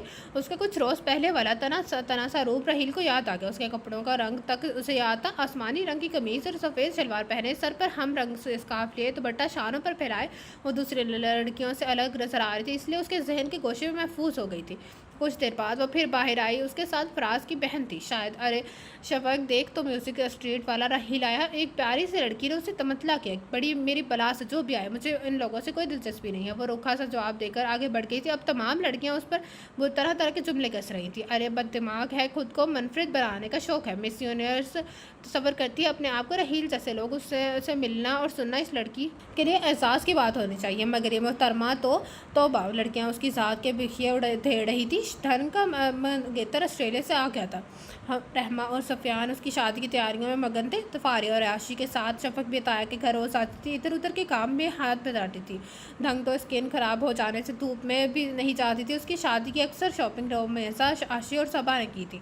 वो तो मज़े से नए मास्क लगाए आराम करती रहती थी और कोई चीज़ पसंद ना आने पर आराम से रिजेक्ट कर देती थी। ढंग और सारा के दिमाग पर मेरा ही शादी पर बुलाने का कीड़ा अकल बरा रहा था। अगर वो जाता तो उनके एहसास में बढ़तरी को और भी तवक्को मिलती। फिर उन्होंने फ़ोन पर उससे रब्ता करके शादी पर पढ़ने के लिए कहा था। रहील ने न जाने कैसे आने का वादा कर लिया। अब ख़ानदान भर में कलबली मची हुई थी कि ढंग की शादी पर म्यूज़िक स्ट्रीट वाला रहील आ रहा है। लड़के लड़कियां बहुत एक्साइटेड हो रहे थे। रहमा और सफ़ियान का सर और भी ऊंचा हो गया था। फारिया अंदर ही अंदर सिलक रह गई थी। रहील नौजवान कसल का पसंदीदा सिंगर था। आजकल हर तरफ उसका चर्चा था। म्यूज़िक कंसर्ट में जाना और घर पर उन सिंगर्स को बुलाना हाई क्लास में स्टेटस सिंबल बनता जा रहा था। सुफियान दौलत की दौड़ में बाकी तीनों भाइयों से आगे निकल गया था। उसने फारिया को शदीद अजियत होने लगी थी। हालांकि घर में खुशहाली और सहूलियात का दौरा था। तो दो नए मॉडल्स की महंगी कारें गैराज में मौजूद थी। गर्मियों का सीज़न वो मरी में खरीदे गए थे। कॉटेज में खजारती थी। साल में एक आध बार बाहर भी चली जाती, मगर फिर भी उन्हें चैन न था। सुफियान के पोर्ट्स में हर 6 माह बाद नई गाड़ी नजर आती। रहमत अंक रुमैसा गर्मियाँ स्विट्ज़रलैंड में गुजारती हैं। दुबई और पेरिस ऐसे चाहती जैसे लोग कराची या लाहौर का चक्कर लगाते हैं। रहमा वापसी पर अपने डायमंड सेट की नुमाइश करना भूलती नहीं थी। क्रिस्टल का नफीस सा डिनर सेट जो वो 1 साल पहले से लाई थी, उसका तज़किरा वो हर हाय गए से करती थी। उसे ऐसे में फारिया के सीने पर क्यों ना सांप लौटते सारा गुस्सा आसमान और शफक पर उतरता था। ढंग की शादी की तरस्में शुरू हो गई थी। आज उसे मायूं बैठाया जा रहा था। बहुत ज़बरदस्त लाइटनिंग की गई थी। हर आएगी की नज़र ज़रूर सराहती। ढंग का मायूं का जोड़ा 30,000 में बनाया था। रहमान ने सबको जोड़े की लागत बताई थी। सब वाह वाह कर रहे थे। शफक को इस नुमाइश की कोई दिलचस्पी नहीं थी। ढंग की शादी पर पहने जाने वाले मलबूसात फारिया ने खुद उसके लिए बनवाए थे। उससे इल्म था शफक सबसे कश और खूबसूरत है, मगर महंगे मलबूसात और सलीके से किया गया मेकअप उसे सबसे मुमताज़ कर देगा। और हो सकता है किसी मिल ऑनर बेगम उसे अपने बेटे के लिए पसंद कर ले। ढंग की मेहंदी उसकी जिस्म के हो रही थी, रस्म हो रही थी, जब शोर मचा के म्यूज़िक स्ट्रीट ग्रुप के लोग आए हैं थे। सब बाहर गए थे। शफक धंग के पास बैठी रही। आने वाले मेहमानों को बड़े एहतराम से बिठाया गया। धंग रहमा और रुमैसा को गर्दनों में अकड़ आ गई थी। इतना मशहूर सिंगर जिसके गाने इंटरनेशनल जो है चैनल्स पर चलते हैं, वो उनके घर बैठा हुआ था। ये तो बड़े एहसास की बात थी। सब उनके गिर जमा थे। यहाँ तक कि धंग भी उस हालो हवाल में पूछ रही थी। वो तकरीबन आधा घंटा वहाँ बैठा रहा था। बेजारी से बैठी शफक को भी उसने तो इत्तफाकन देख लिया था, मगर वो ना तो वो आगे आई ना और ना है परवाना और दीगर लड़कियों की तरह निसार हुई। उसने राहील को एक अजनबी से ज़्यादा अहमियत ही दी थी, जिस पर वो खासा हैरान था। उसके जाने के बाद धंग और रहमा उसके जान को आ गई। ये तुम्हें इतना ख़राब रवैया अपनाने की क्या ज़रूरत थी? वो क्या सोचता होगा? और रहमा ने उसे घूरा। इतना मशहूर शख्स पहली बार हमारे घर आया और तुम शफक कितने रोड और गलत तरीके से पेश आई। धंग ने भी गुस्से से उसे देख रही थी। उसे बड़े बड़े लोगों में उठने बैठने का तरीका ही नहीं है। रुमैसा ने भी दिल में भड़ास निकाली।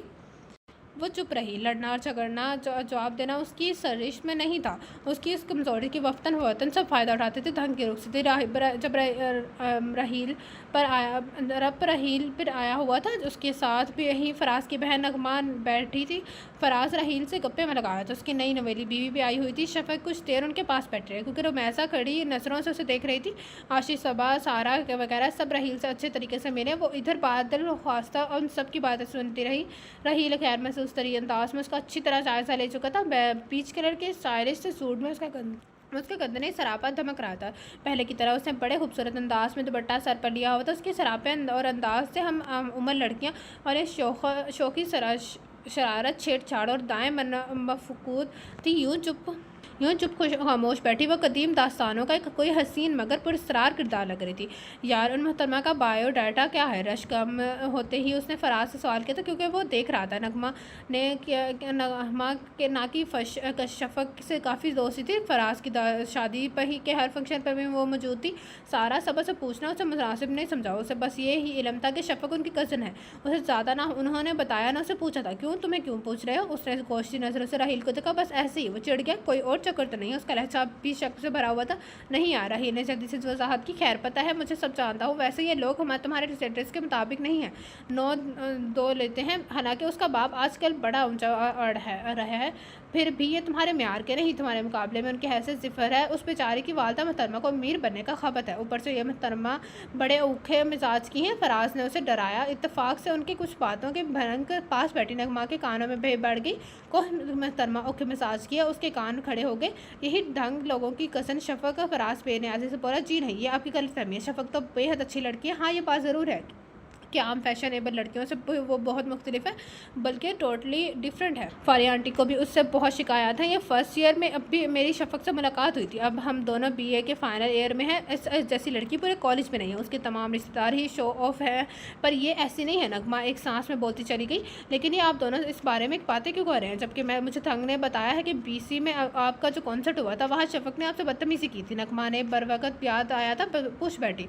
बस ऐसे ये बहरहाल लीव दिस टॉपिक, कोई और बात करो। राहील ने सफाई से टाला। फिर न जाने क्या हुआ कि राहील के हवासों पर वो बुरी तरह सवार हो गई। इसलिए नहीं कि वो बहुत खूबसूरत थी, बस उसमें कुछ ऐसी कोई बात थी, मुख्तलिफ बातें, जितनी लड़कियों से लग रही जितनी लड़कियों से उसके अफेयर्स थे या चल रहे थे, ये लड़कियों सबसे मुख्तलिफ थी। उसने राहील को सिरे से अहमियत ही ना दी थी। उसके एक और अजीब सी आदत, राहील के लिए वो अजीब आदत थी, वो ये थी कि वो अपने हुस्न को नुमाया नहीं करती। उसके आज तक ख़ानदान या ख़ानदान से बाहर जितनी भी शनासा लड़कियां थीं, वो अपने हुस्न को नए अंदाज से नुमाया करती थी। जो ज़्यादा हुस्न नहीं था, वो मसनूई केल कांटों से पेरास्ता रहती थी, जिन चुनकर ऐसे लिबास पहने चाहते थे जिससे जिस्मानी खूबसूरती उजागर हो। स्लीवलेस शर्ट्स में सरूर बयानों की नुमाइश की जाती थी। कद मुतवासन करने के लिए कई ऊंची एड़ी पहनी जाती थी। मसनूई पलकें लगाई जाती थी। नाक इस्तावा बनाने के लिए प्लास्टिक सर्जरी करवाई जाती थी। ब्यूटी पार्लर्स की खिदमत हासिल की जाती थी। मगर ये ऐसी लड़की थी जिसे अपने शरबा हसन का एहसास ही नहीं था। बेचारी एहसास कमतरी की हमारी लड़की, शायद उसे किसी ने बताया नहीं कि कितनी दिलकश और पुरस्कार हुसन की मालिक है। क्यों ना इसकी तवज्जो हासिल की जाए। चंद महीने अच्छे गुजर जाएंगे। उसके जहन में और मनसूबा ही परवरिश करवाने लगा। राहील ने आशिक का दिया फ़ोन नंबर निकाला और उस्मान अहमद का नंबर बनाने लगा। आशिक और राहील की आवाज़ सुनकर हाफिज रहते हुए फिर वो अक्सर फ़ोन करने लगा काशी। शफ़क़ उसकी आवाज़ सुनते ही रिसीवर काशी को पकड़ा देती। राहील की बात करने की तमाम कोशिश बेकार गई थी। उस दिन से ये दिन शफ़क़ ने भी ज़्यादा कशिश महसूस होने लगी थी। वो दीगर लड़कियों की तरह पक्का फल नहीं थी, तभी तो वो बेचैन रहने लगा था। अब उस पर ये अकद खिला के वो अनजाने में ही सही मगर घायल हो चुका था। ये लड़की उसे बेइंतहा अच्छी लगी थी, उसे इतनी अच्छी लगी वो सिर्फ फ़ाकत के हसीन ख्वाब देखने लगा था। अच्छी तरह जान गया था कि फ्लर्ट के जरिए वो उसे हासिल नहीं कर सकेगा। राहील के लिए दिल की लगी बन गई थी। उससे लाख कोशिश करके देख लिया था, मगर वो किसी तरह भी उसके हाथ ना आई थी। अब उसे एक ही रास्ता नजर आया, तभी उसने वालिदैन से उसका जिक्र किया। ताहिर तो मान गए, तज़ीन पर से पेश कर रही थी। हमें पता ही नहीं कि उनका स्टेटस क्या है, माशरे में उनकी क्या हैसियत है। माँ की हैसियत से उनके सवालात फितरी थे। मामा अच्छे ख़ानदान के, उसका बाप पहले प्रोफेसर था, बाद में फैक्ट्री लगा ली। अब उनकी कई फैक्ट्रीज है, खुशहाली है, ठीक है, लेकिन हमारे मुकाबले में कुछ कम है। राहील ने साफ कोई का मुजाहरा किया। ठीक है, हमें लड़की पर से गर्ज है, शादी के बाद हमारे नाम से जानी जाएगी। राहील को इतनी मुश्किलों से लड़की पसंद आई है, हमें ये गोल्डन चांस मिस नहीं करना चाहिए। ताहिर ने भला आखिर तज़ीन को भी मना लिया। तज़ीन ने फराज की मामा बेगम शहबाज जीना से उसका सिलसिले में बात की थी। उन्होंने उन्हें शफ़क़ के घर ले जाने को तैयार थी। फिर एक दिन वो बगैर बताए उनके घर मौजूद थी। फारिया पर शादी मर की किसी कैफे तारी हो गई थी, वो खटक सी गई थी। इतने अमीर आदमी की बीवी उनका घर यूँ ही मिलने चले आए। आना खाली असलियत नहीं हो सकता था। फारिया ने घर के तमाम लाजमिन को अलर्ट कर देते और शफ़क़ को ड्राइंग रूम में भेजा। धीरे से सलाम करके वो उनके करीब ही बैठ गई। तज़ीन उसकी पढ़ाई और दीगर मशागिल के बारे में पूछने लगी। तकरीबन वो 1.5 घंटे बैठी और चाय पीकर चली गई। फारिया ने फ़ोन अपनी तरफ खिसकाया और रहमा के नंबर डायल किया। उस बार उन्हें न जाने क्यों यकीन होगा कि वो रहमा को हरा कर छोड़ेंगे। मम्मी फिर कैसे लगी वो आपको? वो बहुत इश्तियाक से पूछ रहा था। अच्छा, अच्छी है, मगर उसकी और तुम्हारी आदत में ज़मीन आसमान का फ़र्क है। उन्होंने गहरी नज़र राहील पर डाली। मेरे लिए कोई फ़र्क नहीं पड़ता, सब ठीक ही है। राहील का इत्मीनान उन्हें चौंका गया। वो बहुत कतामत पसंद भी है, उन्होंने जताया। लीव इट मामा, बस मैं वो मुझे पसंद है और यही बात है। मैं उसने लाड से पासों उनके गले में डाल दिया। वो दिल में कुछ सोचने लगी थी। उसमें कोई शक नहीं था कि पहली ही मुलाकात में शफ़क़ उन्हें चौंका आ गई थी। घर भी ठीक था, फारिया भी अच्छे तरीके से मिली थी, लेकिन शफ़क़ में हाई क्लास लड़कियों वाली बात नहीं थी। चलो कोई बात नहीं, राहील के रंग में रंग जाएगी। उन्होंने खुद को तसल्ली दी। उनका इरादा था कि अगली बार जाकर वो रिश्ते की बात करेंगी। पहली बार ही थी, भी उन्हें ये बात करना मुनासिब मालूम नहीं हुआ था। फिर ताहिर भी साथ नहीं थे। पता नहीं राहील की मम्मा क्यों आई थी। रात जब वो सोने की तैयारी कर रही थी तो आशी ने उसे सवाल कर दिया। मुझे नहीं मालूम, वो बेडशीट को कोना ठीक कर रही थी। उसकी बात पर ज़्यादा ध्यान नहीं दिया। मुझे तो दाल में कुछ काला लग रहा है। उसने आंखें घुमाई। दाल में काला लगे तो ही तुम लोग ख्वाब उस लफंगे को अपना एड्रेस और फ़ोन नंबर दे आई हो, और तुम्हारे चक्कर में तो नहीं है। उसकी बात वाकई घोर तलब थी। आशी घबरा सी गई, फिर फ़ौरन हिम्मत में भी हो गई। मैंने उसे पहले बता दिया था कि मैं शाहद के साथ मंसूब हूँ। मेरे साथ राहील का रवैया ऐसा ही है कि भी नहीं है कि लगे वो मुझे पसंद करने लगे। अलबत्ता तुम्हारी तरफ के हालात मशकूक लगते हैं। आशी ने ख्वामख्वा अपने ही कहका लगाया तो शफ़क़ ने सख्त नागवारी से देखा। फजूल में मैंने सलाम दुआ से ज़्यादा बात ही नहीं की थी। तंग सवा और रुमैसा और सारा ही उसके आगे पूछ रही थी। मुझे उस औरत नमा आदमी से कोई दिलचस्पी नहीं है। वो खांसी खपा लग रही थी। तौबा है, तुम ऐसे तो ना कहो। इतनी ज़बरदस्त पर्सनैलिटी जसामत है तो राहील पेशावर बाक्सेरिया एथलीट लगता है। आशी से रहा नहीं गया था, तभी बोल पड़ी। वो बाकसर लगे या एथलीट, मुझे उससे कोई गर्ज नहीं है। शफ़क़ ने मुँह पर चादर तान कर बहस समेटेगा गोया ऐलान किया था। तो यह था आज के नॉवल के फर्स्ट पार्ट का। हम इस नॉवल का लास्ट पार्ट पढ़ेंगे कल। और जिसने अभी तक मेरा चैनल लाइक सब्सक्राइब नहीं किया तो कानी लाइक सब्सक्राइब मेरा channel and don't forget to press the bell icon. अपने से मुलाकात होगी इस नॉवल के लास्ट पार्ट के साथ कल। अल्लाह हाफिज़। कहाँ ताहिर जैसा बिजनेस टाइकून और कहाँ उस्मान जैसा दूसरे दर्जे का बिजनेसमैन। फिर उस्मान को राहील बिल्कुल अच्छा नहीं लगा। पहली नज़र में ही उन्हें नाशाश्ता और अखड़ लगा। फारिया ने रस्मी तौर पर गौर करने की मोहलत मांगी। फिर उस्मान ने उनके जाने के बाद कह दिया कि वो यहाँ शफ़क़ का रिश्ता हर किस नहीं कर गया। अजीब व गरीब हलिया वाले बुज़ुर्गों के सामने बैठ कर टांगे हिलाने वाला राहील उन्हें अपनी बेटी के काबिल ही नहीं लगा था। अब फारिया और उस्मान में शदीद जंग चाड़ी थी। मैं तुम्हें बता रही हूँ, वो इतवार के रोज़ मंगनी की रस्म करने आ रहे हैं। फारिया ने इतला दी थी। क्या तुम्हारा दिमाग तो नहीं चल गया? उन्होंने उससे घूरा। दिमाग तो तुम्हारा चल गया। इतने ज़बरदस्त ख़ानदान से रिश्ता है, तुमने कभी ख्वाब में भी शफ़क़ के लिए इतने ऐसे रिश्ते का सब्र ना क्या होगा? फारिया की आवाज़ बुलंद तर हो रही थी। फिर वो उस्मान की जंग छड़ी के शफ़क़ कमरे के दरवाजे से लगी थर थर काँपती रही। उस्मान भी कफ उड़ाते बाहर चला गया। बिलाखिर फारिया की जीत हुई। हालांकि आखिर दम तक उस्मान उन्हें कायल करते रहा। शफ़क़ राहील जैसे लड़कियों को पसंद नहीं करती। उनकी और हमारी क्लास अलग है, मिजाज अलग है, रहाश और अंदाज जुदा है। दौलत में हम उनका मुकाबला नहीं कर सकते। शफ़क़ वहाँ खुश नहीं रह सकेगी। वो हार जाने वाले अंदाज में आहिस्ता बोल रहे थे। राहील का हुलिया देखकर उनकी तबीयत मुकदार हो गई थी। तुम सदा के नाशुक्र हो, फारिया ने हरफ आखिर की तरफ तौर पर कहा और कमरे से निकल गई। एक 5 स्टार होटल में शफक और राहील की मंगनी की तकरीब जो अंजाम पाई, फारिया के तमाम रिश्तेदार हैरान थे। रहमा तो जले पैर की बिल्ली की तरह फिर रही थी। कितनी घनी और मीसनी है, सलाम तक करने की रवादार नहीं। अब कैसे खुशी खुशी मंगनी की अंगूठी पहन ली है। स्टेज पर बैठी शफक को देखते हुए रहमा मुसलसल उसके बारे में सोचे जा रही थी। धंग और सारा भी उसे ही मसनू गुफ्तगू बना रहे थे। राहील बहुत खुश लग रहा था। मनपसंद शय इतनी आसानी से मिल जाने का उसको तसव्वुर भी नहीं किया था, क्योंकि उस्मान अहमद का रवैया देखकर उसे हरगिज़ यकीन नहीं था कि वो ये प्रपोज़ल कबूल कर लेंगे। फारे का सर फ़ख्र से बुलंद था। उन्होंने रहमा को ज़बरदस्त शिकस्त दे रही रही थी। उन खुशपाश बेफिक्र लोगों के दरमियान 3 शख़्स ऐसे थे जो अंदर ही अंदर अपनी शिकस्त का मातम कर रहे थे। ये रहमा, उस्मान और शफक थे। मंगनी के बाद पहली मरतबा राहील का कंसर्ट आर्टिस्ट कौंसल में हुआ था। उसे फारे से दरख्वास्त की कि वो शफक को भी हमरा ले जाना चाहता है। फारिया ने राजामंदी दे दी। आशी भी तैयार होगी। फारिया ने शफक को भी जाने को लेटम दे दिया। माँ के कहने पर वो आ तो गई, मगर बुरी तरह बेसार थी। अरफ अगर फारिया का हुक्म और डरना होता तो वो कभी ना आती। अंदर ही अंदर खोल कर रही थी। एक ऐसे ही कॉन्सर्ट में जाने से राहील उसकी ज़िंदगी पर काबिज हो गया था। खुदा जाने आइंदा क्या होने जा रहा। अंदर ही अंदर खोल रही थी। एक ऐसे कॉन्सर्ट में जाने से राहील उसकी ज़िंदगी पर काबिज हो गया था। खुदा जाने आइंदा क्या होने वाला था। आशी और उसके साथ की नशिस्तों पर अल्ट्रा मॉडर्न लड़कियों का एक ग्रुप सा बैठा हुआ था और राहील के बारे में ही बातें कर रही थी। उसकी नई एल्बम पर इजहार ख्याल हो रहा था। उसकी पर्सनैलिटी को सराहा जा रहा था। आवाज़ की तारीफ की जा रही थी। उसे प्ले बॉय और लेडी कलर की खिताब से नवाजा जा रहा था। शफा को इन लड़कियों के ख्याल से घिन आने लगी। स्टेज पर माइक के सामने राहील जगह संभाल चुका था। कश्यप समय और नजम भी ड्रम और गिटार की बोर्ड समेत आ चुके थे। नौजवाना की उस हर दिल अजीज़ हैंड बैंड जिसका नाम म्यूज़िक स्ट्रीट था। राहील के उसका लीडर सिंगर था। काशिफ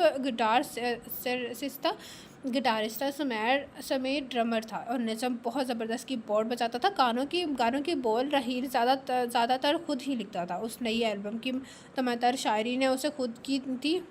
रंग बिरंगी रोशनियों का दायरा राहील पर फोकस हो गया था।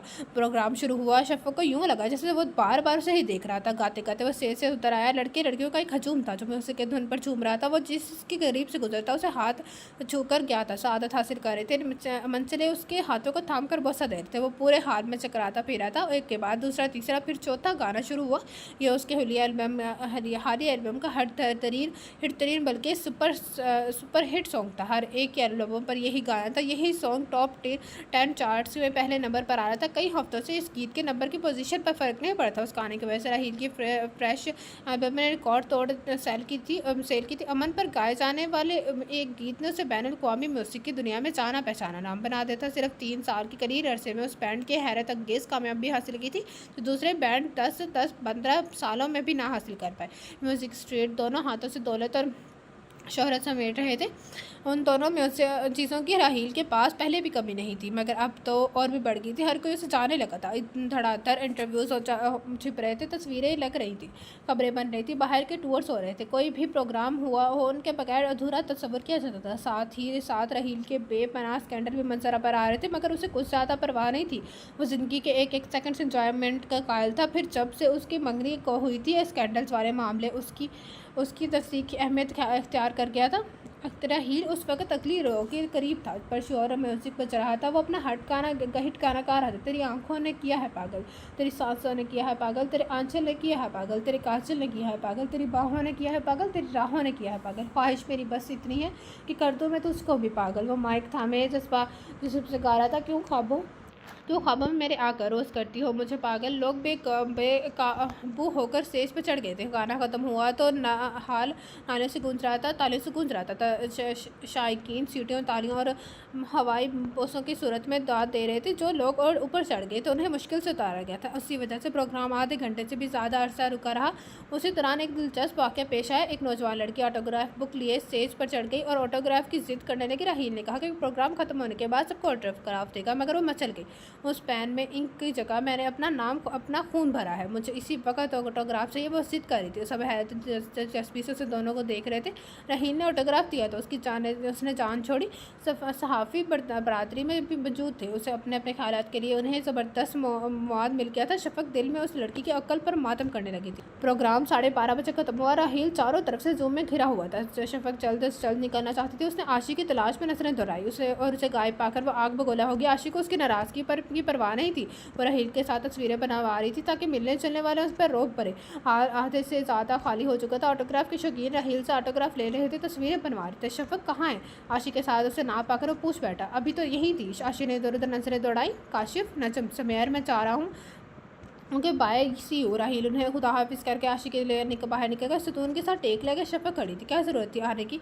मैं अब आने की? मैं पौने घंटे से यहाँ खड़ी चहक मार रही हूँ। तो वो राहील के ख्याल किए बिना आशी पर चढ़ी दौड़ी थी। जवाबन आशी ने उसका गुस्सा ठंडा करने के लिए दोनों हाथ उसके आगे जोड़ती। राहील ने घूम कर नए मॉडल की ग्रे BMW का दरवाज़ा खोला और दोनों को बैठने का इशारा किया। उसे पीछे बैठते देखकर वो रह ना सका। मैं आपका ड्राइवर तो नहीं हूँ, आगे बैठे। वो दरवाज़ा खोले खड़ा था। आशी के निगाहें भी कहीं कह रही थी कि मैं बैठ जाऊँ। मैं वो भी यूं हार मारने वाला नहीं लग रहा था। ना चार वो आगे बैठ गई। शफक को आपको प्रोग्राम कैसा लगा? उसकी एक निगाह की खातिर उसे मुखातिब कर बैठा। बहुत ज़बरदस्त। उसके बजाय आशी ने जवाब दिया। शफक चुप क्यों है? क्या मेरे साथ बैठना अच्छा नहीं लग रहा? राहील ने ड्राइव करते हुए कमाल है हिम्मत से उसके एक हाथ को थाम लिया। उसने तो आशी का भी लिहाज नहीं किया था। मुझे ये फसूल बातें पसंद नहीं है। वो तभी लफ्ज़ सख्त आवाज़ में बोली थी। उसमें बुराई क्या है? मुस्तकबिल में हमारा मजबूत रिश्ता जुड़ने वाला। राहील ने उसे अहमियत ही नहीं दी। जब रिश्ता जुड़ेगा तो देखा जाएगा। वो तहलखी से बोली। वैसे तो आपको तो दीनी पेशवा होना चाहिए। आशी इस वक्त दरमियान में है, वरना आपको ठीक ठाक जवाब देते। शरारत से मुस्कुराते हुए राहील ने उसका हाथ छोड़ दिया। आशी यूँ तातलगी जाहिर कर रही थी जैसे वहाँ है ही नहीं। शफक अब बिल्कुल दरवाजे के साथ लगकर बैठ गई थी। राहील जानकर स्लो ड्राइविंग कर रहा था। घर पहुंचकर शफक ने शुक्र का कलमा पढ़ा और कमरे में जाकर बिस्तर पर ढेर हो गई। आशी लबों में बालों में ब्रश करते हुए मुसलसल कंसर्ट के बारे में भी बातें कर रही थी। रात किताबें उठाकर वो अपने बेडरूम में चली आई। उसे सर्दी महसूस हो रही थी। नरम कंबल में घुसकर उसे पढ़ते थोड़ी ही देर हुई थी कि फ़ोन के घंटे उसने उसे डिस्टर्ब कर दिया। अस्सलाम वालेकुम। शफक ने रिसीवर उठा लिया। वालेकुम सलाम। दूसरे जाम से शौक अंदाज में फ़ौरन पहचान गया। रगोपे में बेजारी की लहर दौड़ गई। जी फरमाइए, किस लिए फ़ोन किया? उसने अपने जज्बात छुपाने की ज़रूरत महसूस नहीं की। रात के 11 बजे कोई अपनी मंगेतर को क्यों फ़ोन करता है? मायने के इस अंदाज में सवाल किया। शफक ने रिसीवर कैडर पर पटक दिया। कमीना, घटिया, थर्ड क्लास। और बड़ाई घंटी पर बजने लगी। जी फरमाइए, वो फाड़ खाने वाले लहजे में बोली। अब अगर फ़ोन बंद किया तो मैं आंटी के मोबाइल फ़ोन पर रिंग करूँगा और उनको तो आप जानती है ना। शफक के हाथ रिसीवर पर सतोगे पड़ गए। फारिया ने उसके खूब लते लेने थे। अगर वह शिकायत कर देता फिर ये बस यहीं से वो कमज़ोर पड़ गई। उससे बेहतर था कि वो राहील की बकवास सुन लेती। अच्छा जल्दी से बोले, मैं पढ़ रही हूँ। उसे अंदाज से बोले। छोड़े भी किताबें की जान, मुझसे अब और इंतज़ार नहीं किया जाता। राहील की गुफ्तगू उसे हमेशा वही पस्त दर्जा की लगती थी जिसमें उसके हुस्न की बेबाकाना तारीफ सरफहरिस्त होती थी। कितने कौल हैं आपके दिल, चाहते हैं कि आपसे उसका बदला लें? अच्छा छोड़ें इस बात को। मैं आपको नौशी गिलाने की लॉन्ग डिस्टेंस कॉल सुनाता हूँ। अभी थोड़ी देर पहले पढ़ी है। अभी बहुत अच्छी लगी, सोचा आपको भी सुनाएं। हम किस तरह महसूस कर रहे हैं, किस आग में जल रहे हैं। वो अपनी दिलकश गंभीर मुर्ताना आवाज़ में उसे नज़म सुनाने लगा। शफक के रुखसार तप गए। उसने फ़ोन के प्लग में उन्हें निकाल दिया और लाइट बंद करके लेट गई। आंसू खुद ब खुद रुखसारों पर बहने लगे। उसे अल्लाह से शिकवा करना पसंद नहीं था, मगर उस वक्त उसका दिल चाह रहा था कि खूब रोया, अल्लाह के आगे शिकवे के बार लगाते। अल्लाह अम्मी के दिल को राहील की तरफ से बदसत करते। अब्बू को हिम्मत दे कि वो अम्मी के आगे मेरे लिए बोल सके। ए खाल को मालिक, वो दो जहाँ इस राहील नामी शख्स से मेरी ज़मीन से निजात दे। अम्मी को नज़र दे जिससे उन्हें अगर दूध नजर आए। अब्बू में बोलने की ताकत आ जाए और मेरे इल्तिजाओं को कबूल कर ले। मुझे हिम्मत और ताकत दे। बिस्तर में लेटे उसने अल्लाह से राब्ता इस्तवार कर लेता। आशी की सालगिरह थी। फारिया बड़ी धूमधाम से मनाती थी। बस पर्दा दिखाओ और नुमाइश मनकूद होती थी। बाकायदा कार्ड छपते और मेहमान बुलाए जाते। शफक को भी दिलचस्पी नहीं रही थी। ये फारिया थी जो उसकी सालगिरह के इंतजाम भी खुद करती है और वो खुद मुझे दिल से हिस्सा लेती थी। अगर उसका बस चलता तो वो घर होने वाली हर तकरीब और पार्टी ख़त्म करके रख देती। आशी की सालगिरह में हर काबिल ज़िक्र कारोबार हल्के का मदू किया गया था। फारिया हाई क्लास में शामिल होने के लिए तमाम राय चल वक्त हरबा इस्तेमाल कर रही थी। इस दौड़ में जीतना उसका जुनून बनता जा रहा था। आशी नेक रंग के जदीद तराश खराश के सूट में बहुत प्यारी लग रही थी। फारिया गेट पर मेहमानों को खुशामदीद कह रही थी। शफक के जिम्मे में ये था कि वह मेहमानों को उनके टेबल तक पहुँचाए। कहने को तो ये सालगिरह की तकरीब थी, मगर आराइश इंतजाम के लिहाज से शादी की महफिल लग रही थी। आराइश इंतजामात के लिहाज से शादी की महफिल लग रही थी। फारिया ने अपने पसार से पढ़ के खर्च किया था। उस्मान बताने गए हुए थे। उनकी गैर मौजूदगी में फारिया ने उस्मान अहमद के अकाउंट से भारी रकम निकलवाई थी। तब ये शाही शोशा मुमकिन हुई थी। Many many happy returns of the day. Raheel ने आशिकों को वश किया, गिफ्ट पे बैग उसके थमाया। उसे देखते ही मेहमानों में हलचल मच गई। फारिया फ़ख्र से बता रही थी कि उनका होने वाला दामाद है, क्योंकि अक्सर जाने वालों को ये इल्म नहीं था कि इतने दौलतमंद और मशहूर बाप सिंगर का उस्मान अहमद से कोई रिश्ता भी है। केक कटने के बाद सब खाने पीने में मगन हुए थे। राहील की निगाह शफक को ढूंढ रही थी। आखिरकार वो उसे नजर आ गई। वो अलग थलग कोशिश में बैठी हुई थी। वो उसके सर पर जाकर पहुंचा। आप यहाँ अकेली क्यों बैठी हो? कुर्सी घसीट कर वो भी बैठ गया। मेरा घर है, जहाँ दिल चाहे बैठ जाऊंगी। उसने टका सा जवाब दिया, तुम इस वक्त बेहद अच्छी लग रही हो। राहील उसके सरापे पर गहरी नजर डालकर बोला और सर झटक कर रहेगी। और टेबल पर बाजू टिकाकर आगे हुआ तो शफक की निगाह बेख्तियार उसके चेहरे की तरफ आ गई। बेतरतीब बाल देखकर उसे बेहद खौफत आई और बेहद नफासत पसंद थी। पर उस शख्स को तो जैसे नफासत से दूर दूर तक का भी कोई वास्ता नहीं था। अजीब से ढंगे हुलिये में रहता था। उसे तो उसके परस्तार लड़कियों का सोच ही कर ही हैरत होती थी, जो उस पर दीवाना वार निसार होती थी। आशिक को उस तरफ आते देखकर उसे सुकून का गहरा सांस लिया और खड़ी हुई। रात उस्मान अहमद का फ़ोन आया कि वो कल आ रहे हैं। अब शफक उन्हें ड्राइवर के साथ लेने आ गई थी। पापा, इस पर आपने बड़े दिन लगा दिए। बहुत बेताबी से उनका हाथ थाम कर बोली, मैं भी बहुत उदास था, ये क्या करता। डॉली और जरा सा आने ही नहीं दे रहे थे। वो उसे लेकर गाड़ी की सिमत बढ़ गए। वो अपने ही किस्से सुनाती चाह रहे थे। वो धीमी मुस्कुराहट लिए सुनते चाह रहे थे। रात में उसने खुद कई डिशेस बनाई। फारिया बेगम अपने NGO की मीटिंग में गई हुई थी। ये मजाक उन्हें हाल में ही उठा था। उनके ख्याल में उस तरह वो बहुत जल्द लोगों की नज़रों में आएंगी। मीटिंग के बाद उन्होंने डिसेबल बच्चों के लिए होने के लिए चैरिटी शो में भी जाना था, इसलिए रात के खाने पर भी वो अकायब थी। शफक बहुत बोर हो रही थी। फारिया और उस्मान दोनों घर पर नहीं थे। आशी अपनी दोस्त मदीहा के घर गई हुई थी। उससे कहीं फिर दिन गुजर गए थे। शफक उसके इंतजार में रोश पर कविश के गेट के आसपास ही ठहर रही थी। चौकीदार गेट पर था। गाड़ी के हॉर्न की आवाज़ सुनकर वो चौकी। शेर खान गेट पर खो रहा था। सुरख स्पोर्ट्स के अंदर दाखिल हुई और उसके से रहील बरामद हुआ। उसका अंदर से गिरावट उतर गई। Hello, how are you? वो उसके करीब पहुंच गया। अम्मी अब्बू घर पर नहीं है। दुपट्टा शानों पर दोबारा से बराबर करते उसने रहील का सवाल कॉल कर दिया। ओह, तो ये तो बहुत अच्छी बात है। मैं आपसे ही मिलने आया हूँ। उसकी आंखें चमक उठी। मैं मसरूफ़ हूँ, आप बैठना चाहें तो बैठें। वो ड्राइंग रूम खोलकर बाहर निकलने लगी थी कि एकदम उसकी राह में हायल हो गया। प्लीज़ शफक, मैं सिर्फ आपके चंद मिनट लूँगा, ऐसे नहीं जाऊँगा। वो डिटाई से बोला। नाचार वो एक तरफ सोफे पर टिक गई। क्या आपको तो मुझे तड़पाने में मज़ा आता है? कोई बात सुनती ही नहीं है। मेरा हाल बहुत बुरा है, ऐसे तो सितम न तोड़े। वो उसके गोद में रखे हाथों को गौर से देखते हुए कह रहा था। वो खूबी उसकी नज़रों की तपिश महसूस कर रही थी और दिल ही दिल में जज्ब सो रही थी। आपके हाथ बहुत खूबसूरत है, वैसे आप खुद भी। वे बाकी से कहते हुए गुस्से से दिल आ गया। आप यही बातें करने आए थे? वो चीख पड़ी गई और चीख उठी। स्वीटहार्ट, ये तो मोहब्बत की बातें हैं, प्यार की बातें हैं। आपको मालूम ही नहीं कि हाथ मेरे दिल में किस तरह से हलचल मचाता है। बस इंतज़ार है कि वो मौका चलता है और ये हाथ मेरे हाथों में आ जाए, क्योंकि इतने मकरूर हाथों को कभी छूने का इत्तेफाक ही नहीं हुआ। मैं आजकल इन हाथों पर अपना खूबसूरत सा गाना लिखना चाहता हूँ। बहुत सारे शायरों को पढ़ रहा हूँ था कि ये नज़म नज़र से गुजरी। वो वल्लाह मेरे दिल की आवाज़ है। आप सुने तो सही। तेरे हुस्न के पीछे मेरी दीवानगी का एक किस्सा है। तेरे हाथों में तेरी जुल्फ़ों, तेरे होंठों की सुर्ख की है। मेरा अभी एक हिस्सा है। उसे एक दिन जब बताना है। तेरी उंगलियों के सुर्ख पूरों को, हथेली के सुर्ख कटोरों को। ये मेरे होंठ छू लेने की हसरत में तरसते हैं। कई अरमान आंखों से बरसते हैं। देखा, खामोश हो जाए, मुझे चाहने थे। उसके आखिरी मिसरे सुनकर गुस्से से खोल गई। मैंने ऐसा क्या कह दिया जो आप नर्वस हो रही हैं? ऐसे यकीन करें, ऐसा कुछ नहीं करूँगा जब तक हमारा रिश्ता कानूनी ना हो जाए। मुझे इल्म है आप बहुत मजहबी जहन की हैं और शायद डरपोक भी। इतना सा दिल है आपका। हमें देखेंगे, कभी शिकायत की है आपसे? वो शरीर निगाहों से उसे जैसे खोज रहा था, फिर जाने उस पर तरस आ गया। या वाकई खुद कोई ज़रूरी काम याद आ गया जो जाने के लिए उठ खड़ा हुआ। गाड़ी स्टार्ट करके जब वो वहाँ से निकला तो बहुत मसरूर था। उधर वो गुस्से से रह रही थी। बेहुदा इंसान उसे कोसते हुए वो रो भी रही थी। बाहर मुकम्मल तौर पर अंधेरा छा गया था। शफक के कानों में उसकी सुनाई गई नज़म की फिक्रें बार बार गूंज रहे थे। नए सिरे से वो बार बार उबल रही थी। ये मेरे होंठ छू लेने की हसरत में तरसते हैं। फिर उसकी आवाज़ गूंजी थी। उसने अपने हाथ छुपा लिया जैसे सचमुच वो वाकई छू लेगा। आशी की फाइनल एग्जाम्स खत्म हो चुके थे। शाहद भी इंग्लैंड से आ चुके थे। अब आशी के ससुराल वाले शादी की डेट मांग रहे थे। वो अपने जहेज़ की तैयारी में मगन थी। उस्मान ने फारिया से मशवरा करने के बाद शादी की तारीख दे दी थी। घर में शादियों वाला मखसूस हंगामा शुरू हो चुका था। फारिया दिल खोलकर एक से एक बढ़कर आला चीज़ खरीद रही थी ताकि उनकी अमायत का ज़बरदस्त रोब पड़े। फ्रांस से आशी के वालिद रिजवान ने भी भारी रकम का चेक रखवाना किया था। वो खुद शादी के रोज़ नहीं पहुंच रहे थे, बकौल उनके कि वो बहुत मसरूफ़ हैं। शफक को बहुत हैरत हुई कि वो बेटी की शादी में शिरकत के लिए बाप के पास टाइम ही नहीं है। बड़ी देर से उसे आशी नज़र नहीं आई थी। वो इधर उधर देखती उसके कमरे की तरफ पड़ी। शफक ने बेआवाज़ तरीके से कमरे के दरवाजे खोला। आशी बिस्तर पर औंधी लेटी हुई थी, म्यूज़िक सुन रही थी। आजकल ये उसका पसंदीदा गाना था, जब भी देखो यही सुन रही थी। शफक को टाइटैनिक फ़िल्म का ये कदरे एहसास सा गाना था, आशिक को उस वक़्त सुनते देखकर वो बहुत हैरत हुई। वो उसके ख़्याल में तो आशिक को खुश होना चाहिए था, कमरे में मुकम्मल अंधेरा फैला हुआ था, यहाँ तक कि पर्दे भी गिरे हुए थे। Every night in my dream I see feel you.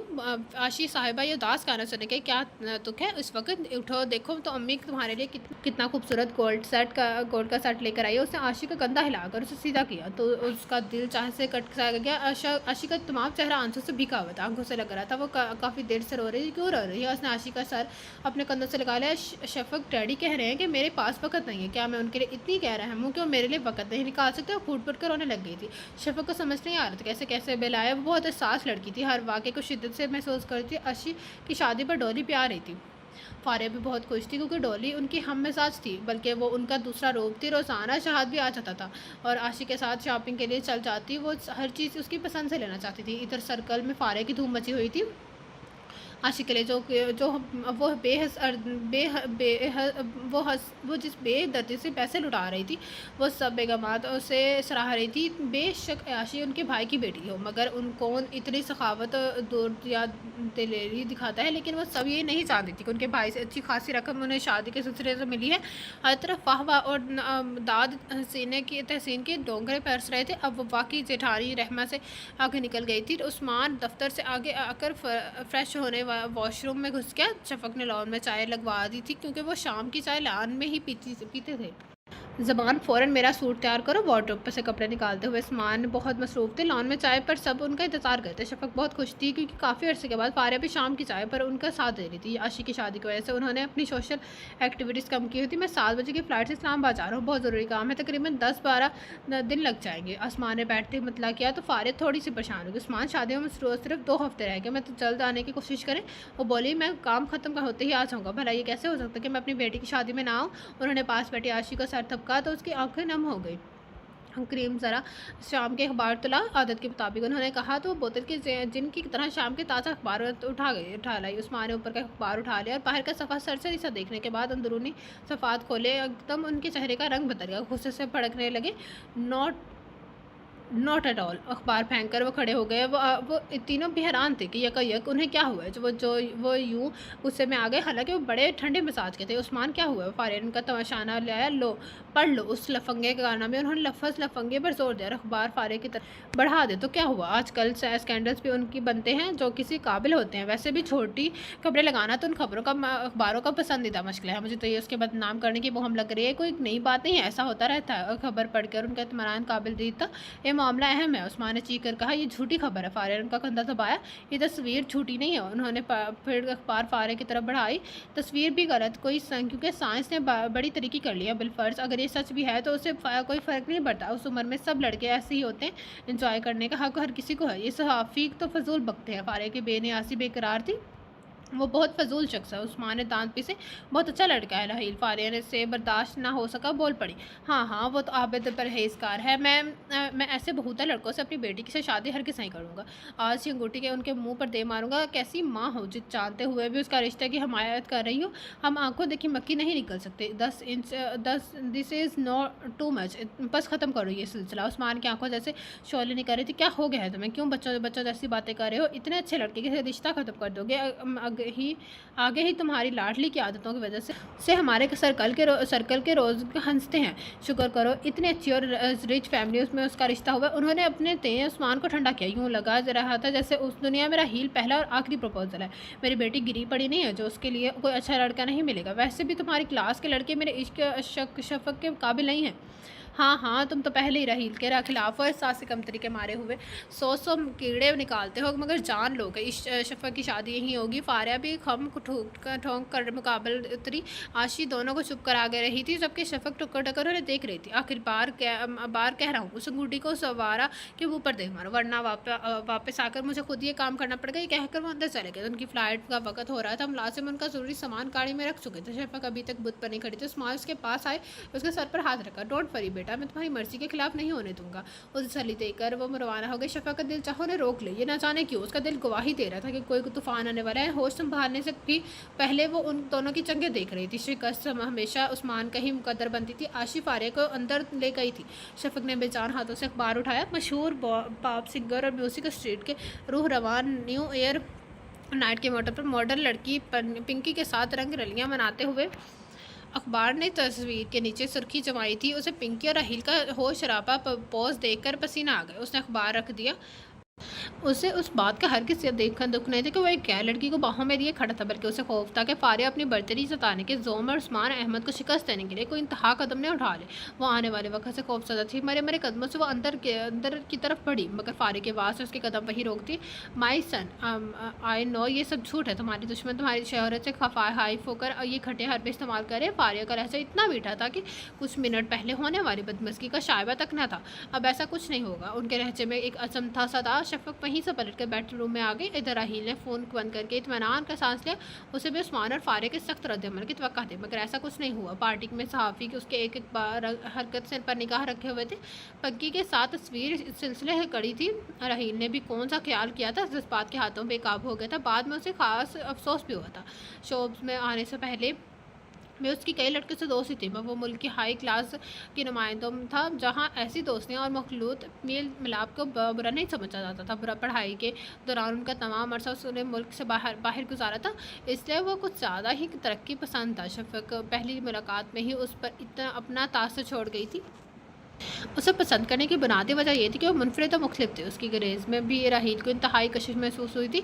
आमतौर पर लड़कियों से दोस्ती के इब्तदाई मरहले में ही बेजार हो जाता था। शफक के उसकी ज़िंदगी में आने वाली वाहिद लड़की थी जिससे वो अब तक ज़रा भर भी बेजार नहीं हुआ था, बल्कि दिन ब दिन उसकी तलब बढ़ती जा रही थी। 3-4 रोज़ से यही हो रहा था। फारिया सुबह से सवेरे निकलती और रात गए लौटती। शफक परेशान से थी, न जाने क्या होने वाला था। दोपहर वो सोकर भी उठती तो ड्राइंग रूम से बातें करने की आवाज़ें आ रही थी। शावर लेकर वो बाहर निकली तो आशी उसी तरफ आ रही थी।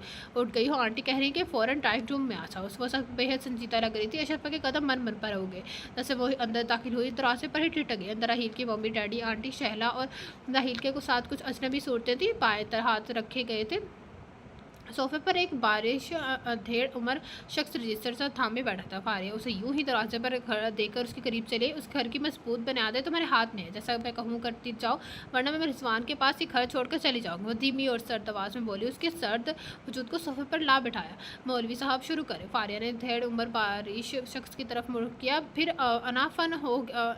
अनाफानन वो हो गया जिसके ना होने की वो दुआ मांग रही थी। कांपते हाथों में उसने साइन के लिए। फारिया की आंखों में वार्निंग सी थी। देखो जो मैं कहूँ करती जाऊँ। जैसे वही उसने साइन मुकम्मल किया। फारिया ने सबको मिठाई पेश की। आशी ने बर्फ़ी का एक टुकड़ा उसके मुंह में ज़बरदस्ती डाला, जिससे वो मुश्किल निकला। अंसोर आँखों के समुंदर फट पड़ने को बेताब थे। वैसे ही उस्मान का फ़ोन आया। मैं परेशान हो गई। उन्होंने कहा कि उससे पहले कोई और स्कैंडल आए मैं आपसे बात करूँ। अब निकाह तो हो गया, रुखसती उस्मान के आने पर ही होगी। वो सबको बता रही थी। शफक को हंस कर बातें करती। फारिया पर हरगिज़ अपनी माँ नहीं लग रही थी, तो कोई अजनबी हो रही थी। माया जैसे ऐसी स्कैंडल और ब्लैक मेलर नहीं हो सकती। अना की जंग में वो जीत गई थी। उनकी साजिश शहर ने खूब मंसूबा बनाया था और अब उनका इरादा था कि आशी की शादी वाले 2 रोज़ उस्मान की मौजूदगी में वो राहील और शफक के निकाह का ऐलान करेगी। इतने लोगों की मौजूदगी में वो अपनी इज्जत के डर से उस्मान रुखसती करने पर तैयार हो जाते हैं। उनकी जीत मुकम्मल हो जाती है। उस्मान की चैलेंज का नहीं मुँह तोड़ जवाब दिया था। ताहिर की कुछ नागवार सूरत हाल नहीं है। मुझे तो ये सब बहुत अजीब लग रहा है। शफक के कहने में निकाह में उसकी ताया चाचा की तरफ से भी कोई शरीक नहीं था। लो भला स्कैंडल्स का ऐसा भी कोई खौफ है कि बाप इस्लामाबाद से फ़ोन करके कहता है कि बेटी का निकाह कर दो, हो ना हो कोई चक्कर ज़रूर है। तज़ीन मेकअप साफ़ करते हुए मैं अपने कुछ चाँद का इज़हार करी थी। मैं भी हैरान हूँ उस्मान हैदर अहमद राहील से कभी हंसकर नहीं मिला। अहमा भाभी बता रही थी कि वो राहील से चिढ़ते हैं। फिर यकायक तब्दीली। हैरत की बात तो ये है कि उन्होंने पिंकी और राहील वाले स्कैंडल के बारे में एक लफ्ज़ तक नहीं कहा। उस लड़के के जल्दी की रट ने तो सोचने समझने की ताकत ही उस वक्त जरा ख़त्म कर दी थी। अब सब कुछ ध्यान में आ रहा था। ताहिर भी परेशान से हो गए थे। अच्छा अब टेंशन ना लें, उस्मान अहमद परसों आ रहे हैं, असल मामला पता चल जाएगा। तज़ीन ने तो उन्हें तसल्ली दी। आशी की शादी की रस्में शुरू हो गई थी। मेहंदी भाइयों उपटन वगैरह पर सैकड़ों मेहमान आए हुए थे। उस्मान भी लौट आए थे। शफक की उजड़ी आंखें देखकर उन्हें गुमान भी ना हुआ कि कोई सानहा हो चुका है। आशी की रुखसती के रोज़ डोली ने वो मुश्किल गेस्ट को उससे कमरे से निकाला। आशी की रुखसती से कुछ पहले फारिया ने बिलाखिर आके धमाका कर दिया। उन्होंने उससे अहम तरीन महाज पर उस्मान की शिकस्त ही दी थी। नहीं ये तो नहीं हो सकता। उन्हें यकीन नहीं आ रहा था। मैं ऐसा कर चुकी हूँ, तुम्हारी लाडली बेटी की भी यही मर्जी थी। उन्होंने सफ़ेद झूठ बोला तो मजाक करी होना। उस्मान के लहजे में था ये मजाक नहीं है, ये अहम मामला है। फारिया बेहद संजीदा था। ये बेहद में इंतहा संजीदा था। उस्मान ने फारिया को झंझोड़ डाला, आखिर तुमने ये सब क्यों किया? शफ़क़ इधर आओ। वो शौक की कैफियत में थे, लड़ते कदमों से उनके करीब आकर रुक गई। ये सच है, तुम्हारा रहील से निकाह हो चुका है। वो नसरें ज़मीन पर गाड़े खड़ी रही। तुम्हारा मेहमान दम खुद होने देख रहे थे। रहील तज़ीन उधर जो अभी अभी आए थे, वो भी हैरान से देख रहे थे। मैं पूछ रहा हूँ तुमसे, तुम्हारी मर्ज़ी है ऐसे हुआ है? वो धाड़े शफ़क़ की ही वही पोजीशन थी। क्या इस घर में मेरी कोई हैसियत है, मकाम है? उन्होंने लागता और कई तमाचे फारिया को दे मारे थे और तुम निकल जाओ यहाँ से। उन्होंने शफ़क़ को धक्का दिया। उस्मान क्या कर रहे हो? सफ़ियान ने अब उन्हें रोका। ज़िंदगी में पहली बार वो छोटे भाई को इस कदर मेरी कसम की हालात में देख रहे थे। मैं उसे कहता हूँ कि ये दूर हो जाए मेरी नज़रों से, वरना मैं खुद को शूट कर लूँगा। वो अपना पिस्टल लेने अंदर की तरफ लपके। शाहद और रिसा उनके पीछे भागे। सफ़ियान ने डोली के इशारे किया कि शफ़क़ को यहाँ से ले जाए। उसके तमाम अरसे में वो तीनों माँ बेटा खामोशी थे। असल सूरत हाल का उन्हें बाद में इल्म हुआ था। फारिया का कांप रही थी और गमो गुस्से से बुरी हालत हो रही थी। ज़िंदगी भर उस्मान ने उस पर हाथ नहीं उठाया था। उन्होंने उसे खुली बेइज्जती का तसव्वुर भी नहीं किया था। इतनी शर्मनाक सूरत हाल यूँ खुले आम महसीन के दरमियान उस्मान ने उनकी इज्जत अफजाई की थी। वो रोती हुई कमरे में भाग गई थी। काश ज़मीन फटे और वो उसमें समा जाती। लोगों की तमस्कराना निगाहों का सामना कितना दुश्वार होता है, उसका अंदाज़ा आज उन्हें बखूबी हो गया था। उस्मान की वही हालत थी और उस सनी ने उन्हें ठंडा पानी पिलाया था। उससे कहो वो चली जाए, उसके साथ और को आइंदा वो मुझे अपनी शक्ल न दिखाए। उन्होंने शफ़क़ को हाथ पकड़ के रहील और उसके वालिदैन के आगे लड़का ला खड़ा किया और ख़ुद कमरे में जाकर दरवाज़ा बंद कर लिया। शफ़क़ भी उनके पीछे भागी। प्लीज़ अंकल आंटी, शफ़क़ को ले जाए। हम डैडी को कूल डाउन करने की कोशिश करते हैं क्योंकि वो इस वक्त बहुत डिस्टर्ब है। प्लीज़ आप उसे ले जाए। डोली ने ताहिर और तज़ीन की मन्नत की। ताहिर ने आंखों में तज़ीन को इशारा किया तो उन्होंने इस बात में सारे लाया।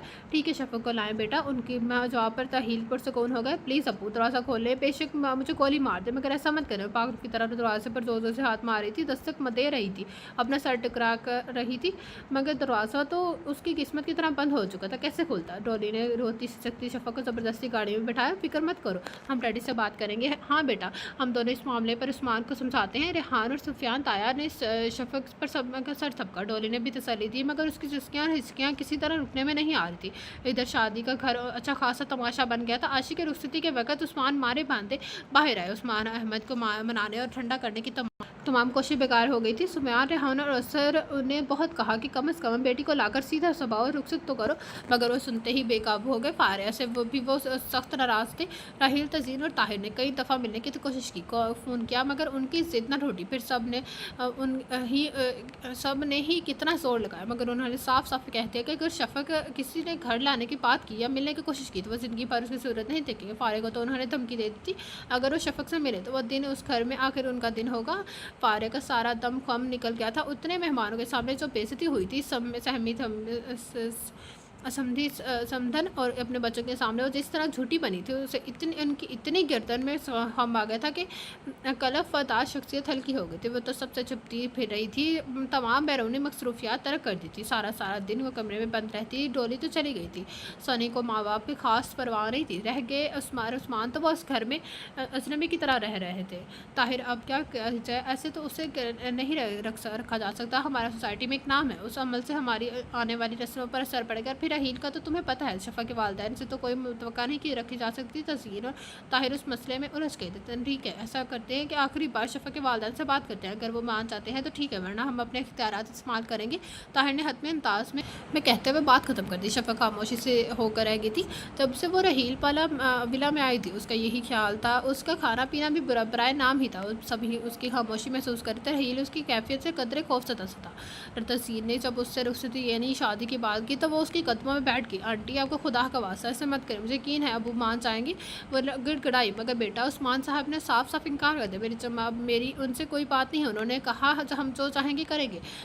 ताहिर साहब ने भी हिस्सा लिया। उनकी शमूलियत के बगैर मैं हर खुशी अपने ऊपर हराम समझती हूँ। वो रोने लगी थी। मगर यूँ हम तुम्हें कैसे देख सकते हैं?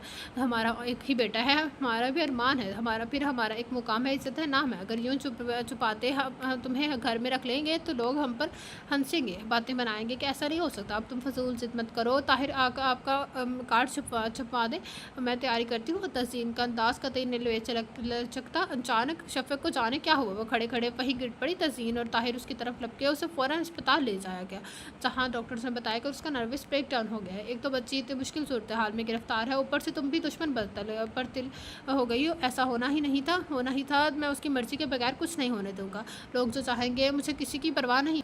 परवाह नहीं है। ताहिर शफ़ीक की हालत से शफ़क़ की हालत देखकर बरस पड़े थे और तज़ीन को हार मानना पड़ा। एक हफ़्ते बाद शफ़क़ अस्पताल से आ गई थी, मगर अब भी उसे चलने फिरने में कमज़ोरी महसूस होती थी। जब जीने की उमंग ही ख़त्म हो जाए तो बंदा यूं ही बेजान हरकत होने वाला में लुत्फ़ महसूस करता है। सकीना ने शफ़क़ के कपड़े निकाले थे जो तज़ीन कल ही लाई थी। उनमें से एक सूट मुंतखब करके उसे ड्रेसिंग रूम में लटका देता, क्योंकि तज़ीन ही का हुक्म था कि शफ़क़ नहा कर कपड़े बदले। ताहिर की तसल्ली दिलासों के बाद वो खुद कदरे रिलैक्स महसूस करने लगती। शफ़क़ नहाकर निकली तो सकीना ब्रश लेकर हल्के हल्के उसके बालों में फेरने लगी। मुझे दे दो, मैं खुद करती हूँ। उसने सकीना के हाथ से ब्रश ले लिया। सकीना बाहर निकलने लगी कि रहील अंदर आ गया। शफ़क़ के हाथ लड़से और थम के वो उसके सामने बैठ गया। पहले के मुकाबले में शफ़क़ के रंग सर्द हो गए थे, वो कमज़ोर भी लग रही थी, मगर रहील को वो इस वक्त पहले के मुकाबले में पढ़कर सीन लगी थी। भाई कुछ खाएँ पिए, जान बनाए, मम्मा डैडी के आके खाने से रोकते हैं। तीनों वक्त उसकी डाइट को वो देखता है था, वो खामोश बैठी रही। क्यों मेरी जान के पीछे पड़ गए हैं? एक एक करके मेरे दिन गुजर रहे हैं आपके इंतज़ार में। आपके वालिद मोहतरम कम थे जो अब आप ही मुझे सताने पर तुल गई हैं। राहील के वालिद मोहतरम तन से कहने पर उसके दिल को धक्का सा लगा। कुछ भी तो उस्मान अहमद की साथ को मामूली सी भी बेमोल नहीं देख सकता था, उसे देख सकती थी, इसलिए तो वही तो उसकी आंखों के पैमाने छलक पड़े थे। आजकल उसे रोने के लिए मामूली सी बहानों की ज़रूरत थी। कमाल है, मैं ऐसा ही है कि कह दिया जो ये बरसात हो रही है। वो नाराज़गी से बोला। जो उसके इस अंदाज शफ़क़ के आंसू थम गए। शायद आपको इल्म नहीं है कि आपको इस तरह रोते देख कर कितनी मुश्किल से खुद को कंट्रोल कर रहा हूँ। आप सामने हैं, करीब हैं, मेरा दिल मुझसे अजीब अजीब तकाज़े कर रहा है। हालांकि मुझे बहुत गुस्सा है आपकी फजूल से जिद का। एक बात याद रखें, मैंने जो मांगा पाया है और ना मिलने पर छीन लिया, क्योंकि शिकस्त मुझे किसी सूरत भूल नहीं। शफ़क़ ने के हाथों से ब्रश छूट गया। इस रहील के इस पे बेकाना पर वो जा रहाना रवैये से खौफ महसूस होने लगा। पता नहीं आंटी कहाँ थी, वरना वो उन्हें आवाज़ देकर बुला लेती। क्या मैं गलत कह रहा हूँ? उसकी आंखों में झांकने लगा। आप ही हैं गलत, उसे जवाब सोच के ही गया। ठीक है, मैं गलत हूँ, आप मुझे सुधार लेना। राहील ने कारपेट से ब्रश उठाया था। मुझे किसी को सुधारने का शौक़ नहीं है, वो खड़ी हुई, मगर मुझे सुधरने का शौक़ है, वो भी तुम्हारे हाथों से। उसकी राह में हायल हो गया था। शफ़क़ को उसकी आंखों में आंखें डालकर देखने से खौफ आता था। अजीब सी बेबाक और हर धर्म सी आंखें थी, सब कुछ मनवा लेने का असम के लिए हुए कदरे शौक़ व गुस्ताख। वो अक्सर सोचती थी कि लड़कियां शायद उसकी आंखों की वजह से उसकी दीवानी है। जब वो आंखों की ज़ुबान में बात करता था तो किस किस का दिल घायल होता होगा। आपने जवाब नहीं दिया, जितनी जल्दी जवाब देंगी अच्छा होगा। आपके लिए बेहतर है कि मान जाए, वरना कोई मुझे रोक नहीं सकता और ना रोक सकेगा, क्योंकि हमारा बहुत मजबूत ताल्लुक है जिसे आप भी नहीं झटला सकते। वो कदरे छुप गया। शफ़क़ की हथेलियों में पसीना उतरा है। कभी किसी ने उस कदर इंतज़ार नहीं कराया। पता नहीं आपके अंदर कौन सी कशिश है जिसने मुझे बांध दिया है। अच्छा, डरने में तो मत, जितना उस वक्त खुद पर जबर कर रहा हूँ कभी नहीं किया जा रहा हूँ, कभी नहीं किया जा रहा हूँ। वो चला गया था तो वहीं गिर सी गई। फिर उसने अपने खदशात तज़ीन तक ढके छुपे अल्फाज में पहुँचा दी। तज़ीन और ताहिर ने रहील को समझाया था। बज़ाहिर तो वो मान गया, मगर अंदर से वो रोज़ बरोज़ बाकी होता जा रहा था। शफ़क़ की आंखों में हैरत सी फैल गई थी। वो मुश्किल से पहचान पाई थी। सचमुच वो रहील था, बिल्कुल बदले हुए हुलिये में कंधों से नीचे लटकते बाल गायब थे। उनके जगह बालों का जदीद और खूबसूरत सा स्टाइल था। गले में पड़ी सोने की भारी भारी जंजीरें गायब, हाथों में पहनी रिंग डोरियाँ और गोल्ड ब्रेसलेट। इदाकार में बाली भी नहीं थी। घुटनों पर से फंसी और सुराख ज़्यादा जीन्स की जगह वो ब्लैक शर्ट और ब्लैक पैंट में बलबूस अपने भरपूर मर्दाना होलिया समय तो बहुत डैशिंग लग रहा था। उसके मुखातिब करने पर उसे एहसास हो गया जाहिलों की तरह उसे घूर जा रही थी। अगर आज क़यामत आ जाती तो उसे इतनी हैरत ना होती जितनी उसके बदले हलिये को देख कर हो रही थी। अभी वह हैरत के झटके से संभलने की बिना पाई कि अगले रोज़ नाशे की टेबल पर राहील ने ऐलान किया कि ऑफिस पाबंदी से जाया कर गई। इतनी बड़ी जायदाद का वही तो वारिस था। शफ़क़ का उसका पलट कर अब बहुत हैरान थी। उसे हैरान थी। हाथों के कटोरे में चेहरा थामे सीढ़ियों पर बैठी वो तस्वराती दुनिया की सैर कर रही थी। अचानक गाड़ी के हॉर्न ने उसके ख्यालात को दरहम बरहम कर दिया। गाड़ी लॉक करके वो इधर ही आ रहा था। नेवी ब्लू शर्ट पर सफ़ेद डांस वाली टाई लगाए और ब्लैक पैंट पहने, टाक ग्लासेस माथे पर टिकाए, अपने मजबूत वर्जिशी जिस्म समेत वो बेफिक्र शहजादा लग रहा था। खासा गुड लकिंग है तुम, तभी तो लड़कियां दिमाग ख़राब है, वो दिलहित में बोली और उसके करीब से गुजर कर अंदर चला गया। नमाज़ पढ़कर वो पिछले बाग की तरफ निकल आई। हल्का फुल्का उजाला फैल रहा था। धीरे धीरे कदम उठाती कुदरत की खूबसूरती को सराहती वो आगे चल रही थी। आज वो पहली बार उस तरफ आई थी। दरमियानी रास्ते पर चलते हुए उस इधर उधर का जायजा लेकर वो अच्छी तरह सोचती जा चुकी थी कि रोज़ इधर मुलाकात होगी हुई है। इस नॉवल के लास्ट पार्ट के साथ। तो चलो स्टार्ट करते हैं। मुत्तहदा अरब अमारात से आने के बाद उसका हुलिया तब्दील हो चुका था। शफीक के कहे गए अल्फाज ने उसके अंदर आग लगा दी थी। लंदन से वापसी पाकिस्तान आने से पहले उन चारों ने म्यूज़िक स्ट्रीट की बुनियाद रखी थी। उस टाइप के हुलिये ग्रुप्स में ट्रेंड्स बने हुए थे, उन्होंने भी शौकिया यही हुलिया अपनाया। मौसीकी की दुनिया में आने से पहले उसका ये हुलिया हरगिज़ नहीं था, मगर क्या किया जाए, बैंड्स में ये हुलिया क्रेज़ बने हुए थे। वो खुद भी यही सोच रहा था कि जल्द अज जल्द स्टाइल तब्दील करे। शफक ना भी कहती तो उसने हुलिया बदलना ही था। उसका शुमार अच्छे खासे डैशिंग लड़कों में होना था। 6 फीट से निकलता कद, लंबा तर निगाह, कसरती जिस्म, सहर आफरीन शख्सियत थी, मगर शफक ने तो उसकी तमाम मर्दाना वजाहत का बेड़ा गर्क कर दिया था। प्रेस के मुताबिक राहील में ज़बरदस्त मर्दाना कशिश थी। फिर वो उस कशिश से कैसे बच गई थी? शारजा में ही राहील ने खुद को तब्दील किया और यकसर बदले हुए अंदाज के साथ वापस आया। वापस आने के बाद उसे शफक को यकसर नज़रअंदाज कर दिया था, वरना पहले तो शफक को देखते उसकी ज़ुबान फिसल पड़ी थी। शफक जब नाश्ते के टेबल पर पहुंची तो सिर्फ राहील ही था। तज़ीन सो रही थी और ताहिर ऑफिस आ चुके थे। दिलकश से परफ्यूम और आफ्टर शेव लोशन की मिली जुली खुशबू उसकी नाक से टकराई। न चाहते हुए भी वो उस पर एक निगाह डाल गई। सफ़ेद कड़कड़ाते ग्लव लगे शलवार कुर्ते में मबूस कलाई पर कीमती से इसवाज बांधे मसरूफ़ अंदाज में नाश्ता करते अपनी शख्सियत का भरपूर एहसास दिलाते और मुकम्मल मर्द लग रहा था। आजकल वो मुकम्मल तौर पर ऑफिस के कामों में मगन था। उसके पुरसितार इसरार कर रहे थे कि जल्द अज जल्द वो अपने एल्बम मुकम्मल करके रिलीज़ करे। अब वो चारों शाम ही को इकट्ठे होते थे। शोज़ भी अब उससे वो सिर्फ रात को करता था। ज़िंदगी यकदम ने बेइंतहा मसरूफ़ हो गई थी। ताहिर बहुत खुश थे कि उसने अपनी जिम्मेदारियों को पहचान लिया है। सकीना चाय तो लाओ। ऑफिस से आने के बाद फ्रेश होकर वो लॉन में आ गया। चाय की सख्त तलब हो रही थी। टेबल पर रखा मोबाइल फ़ोन बज उठा। हेलो, वो बोला। दूसरी तरफ आशी थी। ज़बरदस्त भाई, हमने आप तो आपको पहचाना ही नहीं, बड़े डैशिंग लग रहे हो। परसों ही टीवी पर तुम्हारा लाइव शो देखा है, मरने वाली हसीनों में इजाफा हो गया है होगा। सच इस स्टाइल ने तो शाहद को भी चौंका दिया। आशी तारीफ़ करी थी, सच भी यही था कि उसके बदले हुए स्टाइल ने मीडिया को भी हैरान कर दिया था। प्रेस वालों ने उसे बड़ा सराहा था और चार्मिंग बॉय का खिताब दिया था। अच्छा, शफक कैसी है? आशी असल बात की तरफ आई। खुश है? राहील ने मुख्तसर जवाब दिया। हाँ भाई, तुम जैसा डैशिंग और हैंडसम पार्टनर मिले तो बंदा खुश ही होता है। उसके लहजे में रश्क सा था। सकीना के आने पर राहील ने शफक को बुला लाने को कहा। उसके आने पर राहील ने फ़ोन से थमा दिया। आशी, अब्बू कैसे हैं? मेरा ना करदा गुनाह कब माफ़ होगा? वो पहलू बदल कर रह गया। शफक भी केयरफुल, बच्चों जैसी बातें करती हो। राहील यकीनन पास ही, अब वो तुम्हारा सब कुछ है। ऐसी बातें करके अपने शोहर का दिल तो ना दिखाओ। अब तो वाकई मर्द बच्चा लगने लगा है। माँ की मर्द बच्चा लगने लगा है। आशी ने उसे छेड़ा तो माजी की याद उसके जहन में चकरा गई रह गई। तुम्हें तो मैं देख लूँगी। शफक ने यूँ मुक्का तान लिया जैसे वो सामने हो। ऐसे उसे देखो जो तुम्हारे करीब है। वो बरजस्ता बोली। तुम बहुत मुँह फट हो गई हो। शफक राहील की मौजूदगी फरामोश कर गई। कमाल है, राहील की कंपनी में तुम अभी तक मुँह फट नहीं हुई है हो। वो मसनूई हैरानगी जाहिर कर रही थी। आशी, सचमुच तुम बहुत बेहुदा हो गई हो और हांसी हो गई। सामने बैठे राहील को मुस्कुराहट छुपाना मुश्किल हो गई। दूसरी तरफ से जाने क्या कहा गया कि शफक का चेहरा सुर्ख हो गया। राहील उसे देखकर खुद पर कंट्रोल करना मुश्किल हो गया। वो उठकर अंदर की तरफ बढ़ गया। मौसम बड़ा आफत हो रहा था। छम छम बारिश बरस रही थी। शफक लॉन में आ गई। ठंडी हवा उसके भीगे भीगे बदन को गुदगुदाती तो उसे बड़ा मजा आता। पूरे लॉन का चक्कर लगाने लगी। बच्चों की तरह बूंदों को हाथ में रोकने की कोशिश करते हुए वो बहुत रोज़ बात यूँ खिलाकर रही थी। राहील अपने कमरे की ग्लास विंडो से देख रहा था। 6.5 माह में ये पहला मौका था जब वो राहील विला में खुश नजर आ रही थी, वरना वो हमेशा उदास ही रहती थी।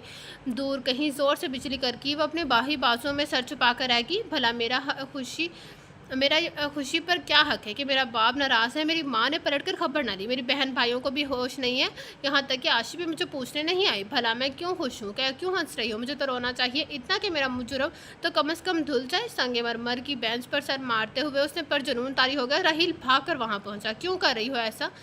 अगर आपको नुकसान पहुंचा तो आपके घर वाले मेरे पेरेंट्स को मुझे समेत अदालत में घसीटते फिरेंगे। कम से कम मैं यहाँ ऐसा कुछ नहीं होने दूंगा। राहील ने उसे अपने बाजों के घेरे में ले लिया। शफक के माथे से खून बह रहा था। छोड़े मुझे, मेरा ज़िंदगी पर कोई हक नहीं है, मरने दो मुझे। उसने राहील के घेरे को तोड़ने की कोशिश की। देखे मोहतरमा, शौक से मरे, मगर ये ख्वाहिश अपने घर जाकर पूरी करिएगा। आपके वाले मोहतरम मेरे और ऊपर के कत्ल का केस को बना देंगे और मुझे फांसी पर चढ़ने का कोई शौक नहीं है। राहील उसे छोड़कर हट गया। तेज़ी से बरसती बारिश ने उसे शराबू कर दिया था। शफक घास पर ढीले से अंदाज में बैठ गई। अंदर से और कुछ लगा ले। राहील उसकी पेशानी की तरफ इशारा कि क्यों मैं लगाऊं कुछ? आपको क्या तकलीफ़ है? खुद अजियती का जज्बा उभर कर आया था। है ना तकलीफ़? हम आपके सालम वापस करना चाहते हैं। आपके घर वालों को बताना चाहते कि आप महफूज हाथ में थी। वो उलझ सी गई। मुसलसल 3 बार उसने उस घर वालों को हवाला दिया था। अचानक क्या बात थी? मुलाजिम के हमरा ही वो ड्राइंग रूम में दाखिल हुआ। फारिया उसकी आमद का सुनते ही अपने कमरे से निकल आई। उनके पीछे उस्मान अहमद थे। तुम? वो उसे गौर से देखने पर मुश्किल पहचान पे। तभी तो उन्हें हैरत का झटका लगा। राहील ने महजब अंदाज में सलाम किया। उन्होंने नाराज़गी से जवाब दिया। फिर वो उन्हें शफक की राम कहानी सुनाने लगे। वो पहलू बदलने लगे। फिर बगैर किसी कसूर के उन्होंने अपनी लाडली बेटी को इतनी बड़ी सजा दी। एहसास बेशुमारी आंसुओं में ढल गया। सबत के बंधन टूट गए। दम हम तो उनका बहुत पहले ही निकल गया था। रही से कसर राहील की आमद ने पूरी कर दी थी। मुझे फ़ौरन उसके पास ले चला। उनकी हालत मुकाबिले रहम थी। शफक को अपनी आंखों पर यकीन नहीं आ रहा था। अम्मी अब्बू उसके सामने खड़े थे। यकीन तो तज़ीन और ताहिर को भी नहीं आ रहा था। वो खामोशी से बाप बेटी और माँ के मिलाप का मंजर देख रहे थे। शफक भाग कर दोनों से जा लिपटी थी। राहील खुद को उस तमाम सिचुएशन में मिसफिट महसूस कर रहा था। तभी उठकर बाहर आ गया। जिस बात का तूफान ज़रा थम कर तज़ीन और ताहिर आगे बढ़े। उस्मान भाई, शफक जैसी फरमाबरदार बेटी किसी को मिलती है? सचिन 7 माह में उसने हमें अपना पाबंद आदि बना लिया है। तज़ीन सच्चाई से उसकी तारीफ़ करी थी। शफक इसी तरह महफूज है जिस तरह आपके घर से आई थी। उसकी ज़िद थी कि आपकी शरकत के बगैर वो हर खुशी अपने ऊपर हराम समझती है। ताहिर धीरे धीरे उस्मान को बता रहे थे। शिकवा शिकायतों का लंबा दौर चला। राहील का जिक्र भी आया। भाई, ये नई नस्ल बहुत आहिम्मत है। अगर राहील ना आता तो न जाने कब तक मैं अपनी बेटी को सोली पर लटकाते रखता। उस्मान ने तारीफ़ किया। अच्छा, अब हमें इजाज़त दे कि हम शफक को ले जाएं। फारिया ने कहा। हाँ भाई, ले जाएं। हम जल्द ही अपनी बेटी को लेने आएंगे। ताहिर और तज़ीन ने मोहब्बत से शफक की तरफ देखा। परसों आप सब ने डिनर पर ज़रूर आना है। उस्मान ने चलते चलते याद दहानी कराई। डिनर पर राहील भी आया था। शफक के एहसासात ये जानकर अजीब से हो गए थे। वालिदैन की नाराज़गी ख़त्म करने में राहील का ही हाथ था। आशी, सारा और रुमैसा ने छेड़ कर नाक में दम किया था। और क्योंकि उस्मान ने सब भाइयों को इनवाइट किया था। बड़ी बहादुर हो तुम। शेर की कचार से सलामत निकल आई। आशी मायने खेज निगाहों से उसे देख रही थी। शफक का चेहरा सुर्ख हो गया। आशी को पता चल गया कि चेहरे का ये रंग गुस्से की वजह से नहीं है। तो शरारत से मुस्कुराई। कामयाब बहू बनने की प्रैक्टिस तो आकर आई हो। काश ऐसा ही कोई ट्रायल हमसे भी रहता। तौबा करो आशी, अल्लाह ना करे किसी के साथ ऐसा हो। तुम्हें नहीं तुम पता वालिदैन की मोहब्बत से महरूमी का हिसाब कितना जानलेवा होता है। उसने बेख्तियार आशी के मुंह पर हाथ रख दिया। मेहमान बातों में मसरूफ़ थे कि शफक ने उस्मान के कमरे में बुला लिया।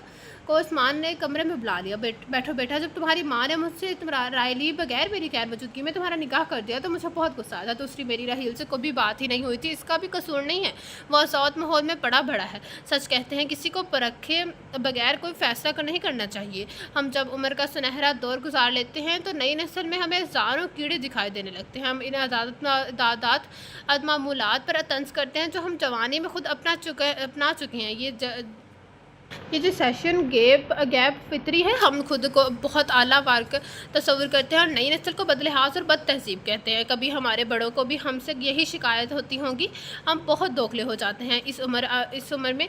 अगर आकर हम फरेब नस्ल का शिकार हो जाते हैं। अंदर से तो नई नस्ल की खूबियों का इतराफ़ करते हैं मगर ज़ुबान से कहते हुए हमारी अनाज ज़र पर ज़र पड़ती है। वो खामोशी हुए और अब एक नज़र नर्वस सी बैठी शफक पर डाली। राहील बिल्कुल बदल गया है बेटा। उसके ज़ाहरी हुलिये से लेकर उसके ख्यालात तक बदल गए हैं, तब्दील हो गए हैं। मेरे ख्याल में वो शख्स बेहतर है जिसने कभी गुनाह ना किया हो। वो बेहतरीन है जिसे गुनाह के बाद तौबा की तौफीक हासिल हुई हो। क्योंकि गुनाह से ताइब होने वाले शख्स ने माफ़ी की लिज़्ज़त चखी होती है। नादम होने वाले को अल्लाह भी पसंद करता है। राहील फितरतन अच्छा है मगर थोड़ा बिगड़ा हुआ है। औरत के पास नेकी, मुस्तकिल मिजाजी और मोहब्बत के हथियार हों तो वो बिगड़े से बिगड़े मर्द को राह रास्त पर ला सकती है। और मैं जानता हूँ मेरी बेटी में ये सब खसूसियात मौजूद हैं। तुम कहोगी मैं कैसा शख्स हूँ जो बार बार बयान तब्दील करता हूँ। राहील से रिश्ते के वक़्त सबसे बड़ा मुखालिफ मैं था और आज उस रिश्ते को सबसे बड़ा हामी मैं भी हूँ। मैंने सोच समझ कर राहील से तुम्हारी शादी का फैसला किया है। मैं धूमधाम से तुम्हारी उस्ती करूंगा। क्या तुम्हें एतराज़ तो नहीं है? शफक भला क्या कहती, खामोशी से सर झुका कर रह गई। उन दोनों को सबने घेरा हुआ था। राहील, अब बाल मत बढ़ाना वरना शफक। आशी ने राहील के कान में सरगोशी की। वैसे जब से आपने स्टाइल तब्दील किया है बहुत डैशिंग लगने लगे हैं। रुमैसा ने तारीफ़ की। आज तो तुम्हें अकेले जाना पड़ेगा। बुजुर्गों के फैसले के बाद ही तुम्हें मिलेगी। आशी शौकी से खुल खिलाई तो राहील की निगाह बेख्तियारी शफक की तरफ उठ गई। अपनों में आकर वो कितनी खुश लग रही थी। चेहरे की जर्दी सुर्खी में बदल गई थी। महज 2 दिन में इनकलाब रूनमा हुआ था। वो तो शगफ्ता फूल की मानित खिली खिली सी थी। मैं चाह रहा हूँ डैडी मम्मा के लिए गाड़ी मम्मा के लिए गाड़ी भिजवा दूँगा। उसे अचानक न जाने क्या हुआ कि वो जाने के लिए उठ खड़ा हुआ। फिर उन सबके दबाव डालने के बावजूद वह रुका नहीं। तैयारी मुकम्मल है। ज़ेवरात का ऑर्डर पीछे व्हीलर कर दे आई हूँ। 2-3 सेट पत्थर के और 1 डायमंड का ले लेंगे। ब्राइडल ड्रेस शफ़क़ की पसंद का लेंगे। क्योंकि भाई रहील, तो तुम बताओ किस कलर का ड्रेस होना चाहिए? ताहिर ने बाहर जाते रहील को रोका और तज़ीन को इशारा किया। वो बंदे अंदाज में बैठ गया।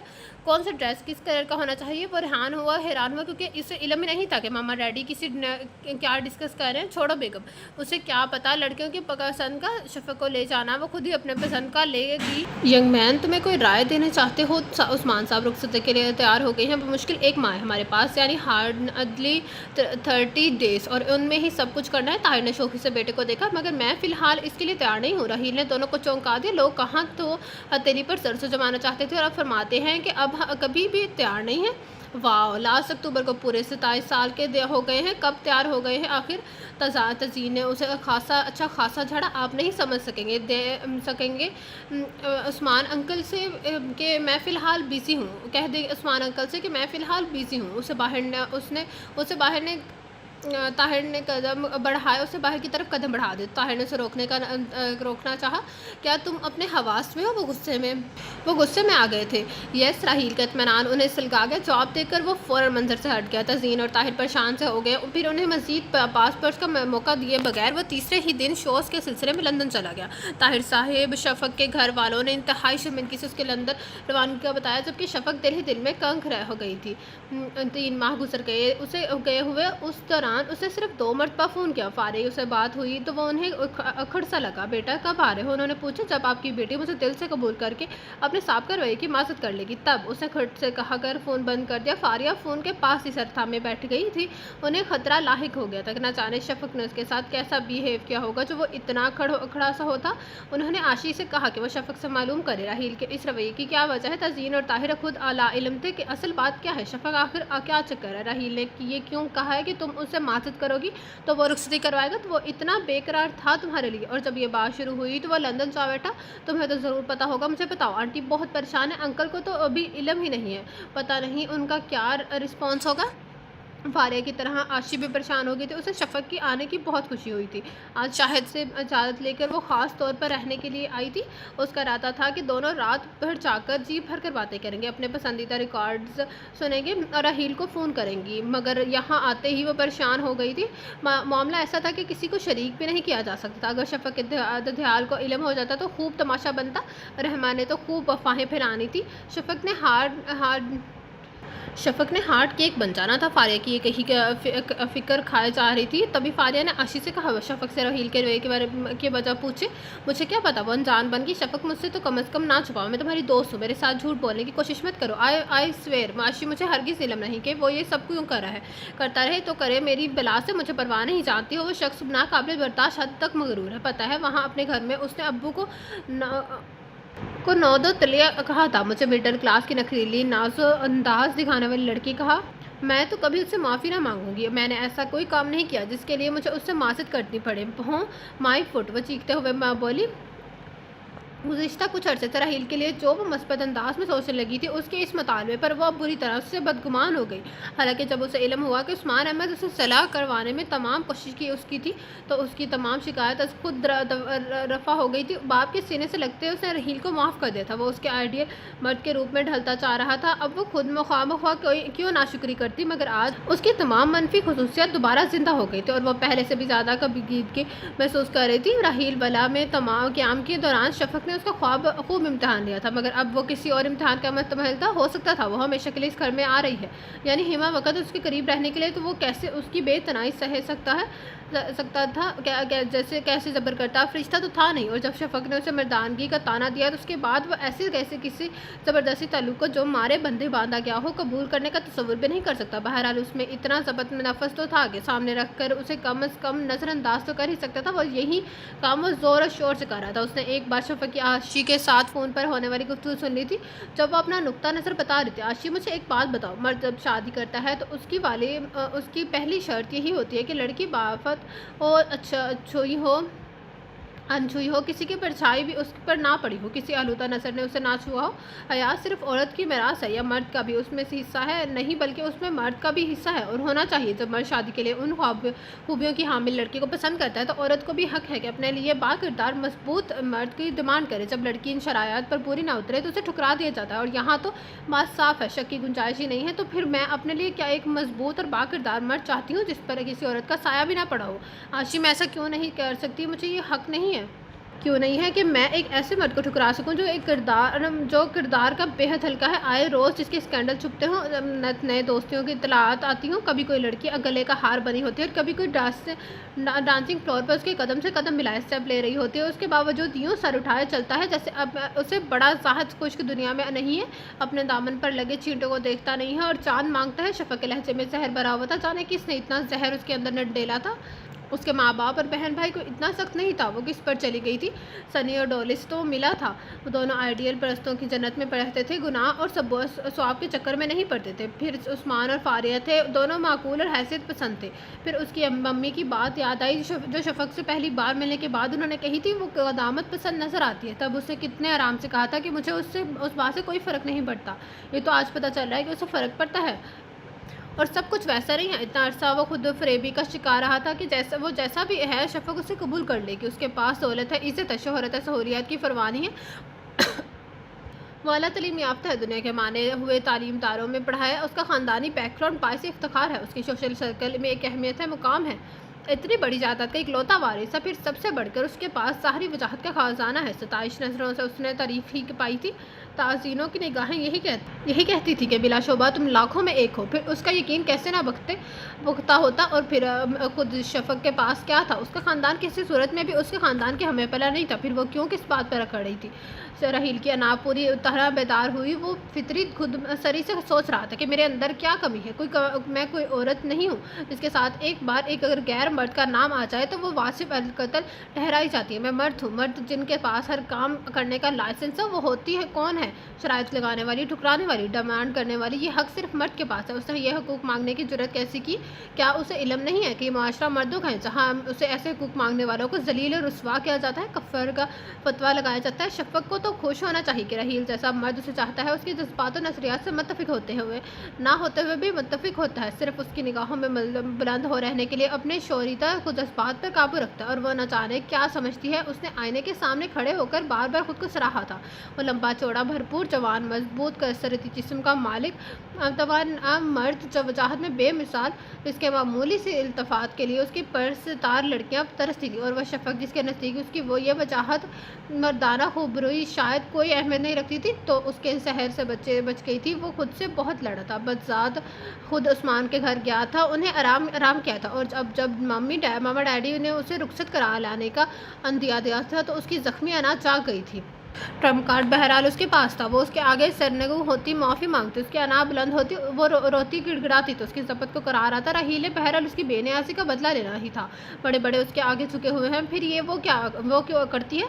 तभी वो अंदर आ गया। लेकिन कब तक? आखिर तो लौटना ही था। फिर वालिदैन की तरफ से सरनशीस का सिलसिला जारी था। अब वो खुद वापस आकर जायज़ा लेना चाहता था कि वह टूटी है, ये झुकी है। ये सोचकर उसे वापसी के लिए सीट ओके करवा दी थी। राहील, तुमने क्या फजूल की जिद लगाई हुई है? ख़त्म करो ये सब। तुम्हें ये पता नहीं कि शफक तुम्हें पसंद करने लगी। जब उसे इल्म हुआ कि वो उस्मान अक्का की गलतफहमियां तुमने दूर की है, वो बदल गई है, उसके ख्यालात तुम्हारे बारे में बदल गए हैं। वो दोपहर का खाना खा रहा था जब उसे आशी का फ़ोन मसूल हुआ। वो हस्ब आदा शफक की वकालत कर रही थी। मेरे तो ये इनकशाफ है। वो लापरवाही से बोला, तुम्हें पता है वो बहुत परेशान है। रोमैसा ने उसे तुम्हारे वाले हवाले से ताना दिया था। उसने बताया वो और कर भी क्या सकती है। वो बेरहमाना बोला। उसकी चीखो पुकार दिखावे की है, हकीकत नहीं है। वो उसी टोन में बोला तो आशी से रहा नहीं गया। राहील, ये तुम कह रहे हो? आशी हैरान थी उसकी बात पर। राहील ने सारा इल्ज़ाम आराम से शफक के कंधों पर डाल दिया था। आशी को ताव आ गया, मगर मुश्किल ये थी कि शफक ने उसे असल सूरत हाल से आगाह ही नहीं किया था। वो किस बरते पर उसका केस लड़ती, क्या तुम उसके बगैर रह लोगे? उसने उम्मीदों की डोलती कश्ती को सहारा दिया। मुश्किल ज़रूर है लेकिन नामुमकिन नहीं। राहील ने अब साई के जवाब दिया और फ़ोन रख दिया। शफ़क़ ने बाज़ार से कुछ किताबें खरीदनी थी। राहील विला में क़याम के दौरान ही उसे किताबें पढ़ने की आदत पड़ी थी। वहाँ ताहिर की अपनी ज़ाती लाइब्रेरी थी जिसमें दुनिया का बेहतरीन अदब-ओ-ज़बान अच्छा ख़ासा ज़ख़ीरा था उनके पास, और शफ़क़ अपना ज़्यादा वक़्त वहीं गुज़ारती थी। और अब जी चाह रहा था कि कुछ मज़ीद नई चीज़ें, नई किताबें खरीदी जाएँ। इसलिए उसने आशी को फ़ोन कर दिया कि आओ शॉपिंग के लिए चलते हैं। आशी को भी अपने 2-3 सूट लेने थे, इसलिए वो भी फ़ौरन ही आ गई शॉपिंग करते। उन्हें अच्छी खासी देर हो गई। शफ़क़ सुबह का नाश्ता करती ही नहीं थी, इसलिए अब अच्छी खासी भूख महसूस कर रही थी। आशी का भी यही हाल था। गाड़ी मुनासिब जगह पार्क करके वो एक अच्छे से रेस्टोरेंट में आ गई। सबसे पहले आशी की नज़र राहील पर पड़ी। वो अकेला बैठा हुआ था। वो शफ़क़ को साथ लिए उसकी टेबल के सामने जा रुकी। तभी शफ़क़ ने उसे देखा। आशी तो धड़ल्ले से बैठ गई। वो खड़ी कुछ देर उंगलियां चटखाती रही, फिर आसपास के टेबल पर बैठे लोगों का ख्याल आते ही बैठ गई। ये एक क्लास महंगा रेस्टोरेंट था। भरी जेबों वाले लोग ही उधर का रुख करते थे। राहील अक्सर इधर आता था क्योंकि यहाँ लोग उसे पहचान कर भीड़ नहीं लगाते थे। उस वक्त भी वो ऑर्डर देकर इंतजार करता। कैसी हो राहील? आशी ने मुस्कुराते हुए पूछा। तुम सुना कैसी हो? उसने शफ़क़ को मुकम्मल तौर पर नज़रअंदाज किया। मैं ठीक हूँ, पर पड़ोसियों की खैरियत तो मालूम करो। उसने शफ़क़ की तरफ इशारा किया तो वो कंधे झटक कर रह गई, जैसे किसी नागवार ख्यालात से पीछे छुड़वा रहा हो। मेरी खैरियत ना ही हो कोई पूछे तो बेहतर है। वो उसकी हरकत देखकर सिलक कर बोली। Behave yourself. शफ़क़ की कोई तरीका है बात करने का? आशी उसके कान में घुराई। मैं जानती हूँ कि इससे किस तरह पेश आना चाहिए। ये झूठा और बेईमान शख्स, उसे किसी तरह पेश आना चाहिए। खुद को शहनशाह समझता है। वो ज़रा भी मुतासिर नहीं हुई। राहील को तो जैसे किसी ने गरम गरम भट्टी में डाल दिया। तुम्हें मुझे झूठ और बेईमान कहने की ज़रूरत कैसी हुई? वो हल्की मगर गुस्सीली आवाज़ में बोला। तुम बैठना चाहती हो तो बैठो, मैं जा रही हूँ। वो आशी से कहकर उसकी बात नज़रअंदाज करके तेज़ी से चलते दरवाजे से चले गई। आशी सर पकड़ कर बैठ गई। मेरा इरादा है और भी मजबूत हो गया। कितनी ज़िद्दी और खुदसरी लड़की है, किसी का लिहाज नहीं है। वो आशी की तरफ देखकर बोला। प्लीज़ राहील, उसकी तरफ से मैं माफ़ी मांगती। देखो ये सब ठीक नहीं हो रहा, मिल बैठ कर झगड़ा निपटाओ। वो शर्मिंदगी से उसे देख रही थी। नहीं, ये सब बहुत मुश्किल है। वो दो टोक बोला। वो बहुत प्यारी और अच्छी है, बस तुम्हारे मुतालबे से उन्हें उसे कुछ परेशान कर दिया। हाँ मैं जानता हूँ वो कितनी अच्छी है। वो तंजिया बोला। आशी ने बेबसी से देखा, बैग उठाया और मुर्दा कदमों से बाहर आ गई। उसे ये बंधन ख़त्म होता नजर आ रहा था। शफ़क़ तुम क्यों इतनी रूड हो रही हो? आखिर बात क्या है? वो भी एक लफ्ज़ नहीं कहता सिवाय माफ़ी के। आखिर तुमने क्या किया? आशी के लबों पर घर आते ही फिर वही सवाल था। उसके पास वही एक खामोशी थी। फिर एक दिन बगैर बताए वो उसके शो में चली गई। आशी को भी पता नहीं था, उसे खुद नहीं पता था कि वो क्यों आई है। कोई अनजानी सी ताकत थी जो उसे वहाँ ले गई थी। उस शो के मुतालिक उसने अखबार में पढ़ा था। हाल में आकर वो सबसे पिछली नशिस्त में बैठ गई। राहील ने अपना म्यूज़िक का स्टाइल भी तब्दील कर लिया था। वो अच्छे नामूर शोर को अपने गा रहा था, वो भी गा रहा था। अब उसके गानों में मेलोडी आ गई थी। उसकी नई एल्बम आशना अजनबी के तमाम गाने मौसीक़ी से भरपूर थे। हाँ हो और पुरशोर गाने उसने छोड़ दिए थे। पुराने गुलकारों का कहना था कि उसने वाकई अब मौसीकी के अलफ़बे को जान लिया है। उसका हालिया एल्बम आशना अजनबी हिट जा रहा था। ख़ास तौर पर उसका टाइटल सॉन्ग बहुत मेलोडीज़ और दिल को छू लेने वाला था। अब्दुल्ला अलीम को कलाम उसने मगरबी साज़ों के हमरा बड़ी महारत से गाया था। शफ़क़ पुराने गुलकारों को सुनती थी। उसे लाइट क्लासिकल मौसीकी पसंद थी। बरस्ती मेंढकों की तरह डराने वाली म्यूज़िक बैंड्स के गाने उसने कभी नहीं सुने थे। जब फारे ने ज़बरदस्ती उसे कंसर्ट में भेजा था वो गई थी। वो दोनों मरतबा ही उसका ध्यान कहीं और था। पॉप सिंगर्स के हुलिये ही उसे हज़म नहीं आ रहे थे। जो वो कुछ और सोचती। हाँ आज वो वाकई राहील को सुन रही थी जो गा रहा था। कब तक आखिर हमसे अपने दिल का भेद छुपाओगी? तुम्हें राह पे एक दिन आना है, तुम राह पे आ ही जाओगी। क्यों चेहरा उतरा है, क्यों उलझी आंखें? इश्क एक हकीकत है, उसे कब तक झुटलाओगी? सब रंग तुम्हारे जानता हूँ, खूब तुम्हें पहचानता हूँ। कब तक पास ना आओगी, कब तक आँख चुराओगे? बड़े मूड और सर में गा रहा था। लड़कियाँ एक दूसरे के साथ हाथ थामे दाएं बाएं झुक रही थी। शफ़क़ परेशान हो गई थी। क्या वाकई उसने उसके दिल का चोर पकड़ लिया?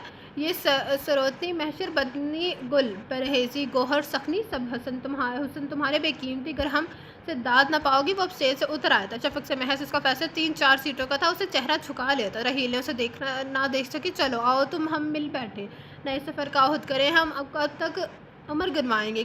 तुम कब तक बढ़ाओगी? नए सफ़र का अहद कैसे हो सकता है? बाद में नहीं, तुम बढ़ा रहे हो। वो दिल में बोली। नहीं पास क्या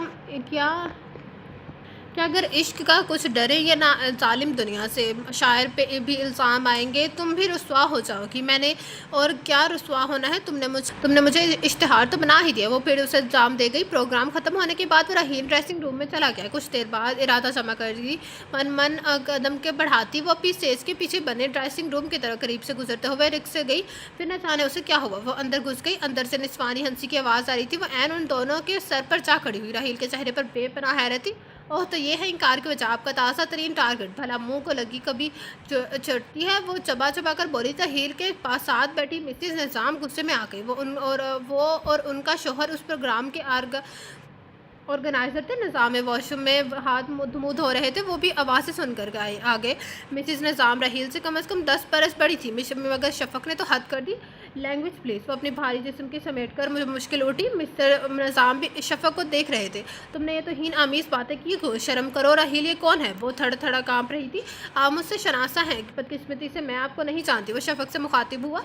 फिर वो मिसेज़ निज़ाम की तरफ मुड़ा और बोला, she is my wife, she is my fan है तो अपने जामे में रहिए। घटिया इल्ज़ाम लगाने का उसे कोई हक़ नहीं। मैं तुम्हें भाई की तरह ट्रीट करती रही हूँ। सुन लिया, अब जाएँ। I said get out. वो उसकी तरफ मुड़ा और ज़बर करते हुए मुश्किल से बोला। राहील के अंदाज से लग रहा था अगर वो ना गई तो वो धक्के देकर निकाल देगा। उसे अच्छी तरह याद था। वो भागते हुए वहाँ से निकली थी और अंधाधुंध गाड़ी चलाते हुए वापस आई थी। फ़ोन करके आशी को सब कुछ बताया। आशी ने फ़ौरन राहील को फ़ोन किया। वो उसकी बात सुनकर हंस पड़ा। मिसेस निज़ाम की डांट उसे याद आ गई जो शफ़क़ को बड़ी थी। उस वक़्त उसे उसकी बेबुनियाद बात पर गुस्सा आया था कि क्या उसका टेस्ट इतना ख़राब है कि वो शादीशुदा औरत से फेर चलाएगा। बाद में शफ़क़ उसकी मज़ाहिका ख़ेज़ बात पर उससे हंसी रोकने में नहीं आ रही थी। उसने आशी को सब कुछ बताया तो वो हंसने लगी। शफ़क़ की हरकतें उसके दिल में क्या है आया हो गया था। वो फ़ैसला जो वो नहीं हो रहा था उससे एक लम्हे में हो गया था। अच्छा आशी, खुशखबरी सुनाओ। जुम्मे के रोज़ डैडी और मम्मी शफ़क़ के घर आएंगे। मैं सरेंडर कर रहा हूँ, हथियार फेंक रहा हूँ, क्योंकि वो बेवकूफ़ सी लड़की मेरे दिल को बुरी तरह भा गई है। मेरा ख्याल है कि 4 माह में मैंने उसे जो सज़ा दी है वो काफ़ी है उसके लिए। उसका और आज का वाक़या तो हरफ आखिर है। वो रोते हुए वहाँ से निकली थी। उसका मतलब है मेरी अहमियत उसके नज़दीक। लेकिन एक बात मुझे पूरी सच्चाई से बताओ कि वाकई मेरे बारे में उसके ख्यालात बदल चुके हैं। वो न जाने क्या जाना चाह रहा था। सच राहील, ये बिल्कुल खुश सच है। आज स्वेर वो तुम्हें पसंद करने लगे। जब से वो राहील विला से लौटी है उसकी आंखें कोई और ही कहानी सुनाने लगी है। उसकी हरकत से साफ पता चलता है कि वो तुम्हें चाहने लगी। वो बड़ी अजीब सी लड़की है। मैं बचपन से उसके साथ हूँ। कभी बड़ी से बड़ी बात पर खामोश रहती और कभी मामूली से वाक़े पर हंगामा मचाती है। अंकल को अल्लाह ने जब कारोबार में कामयाबी देनी शुरू की तो हमारी लाइफ स्टाइल भी बदल गया, मगर ये शफ़क़ ना बदली। फिर जब कंसर्ट वाले वाक़े के बाद तुमसे हमारी दुआ सलाम शुरू हुई तो उसने तुम्हारी ग्रुप पर लानत मलामत करनी वजह की बताई।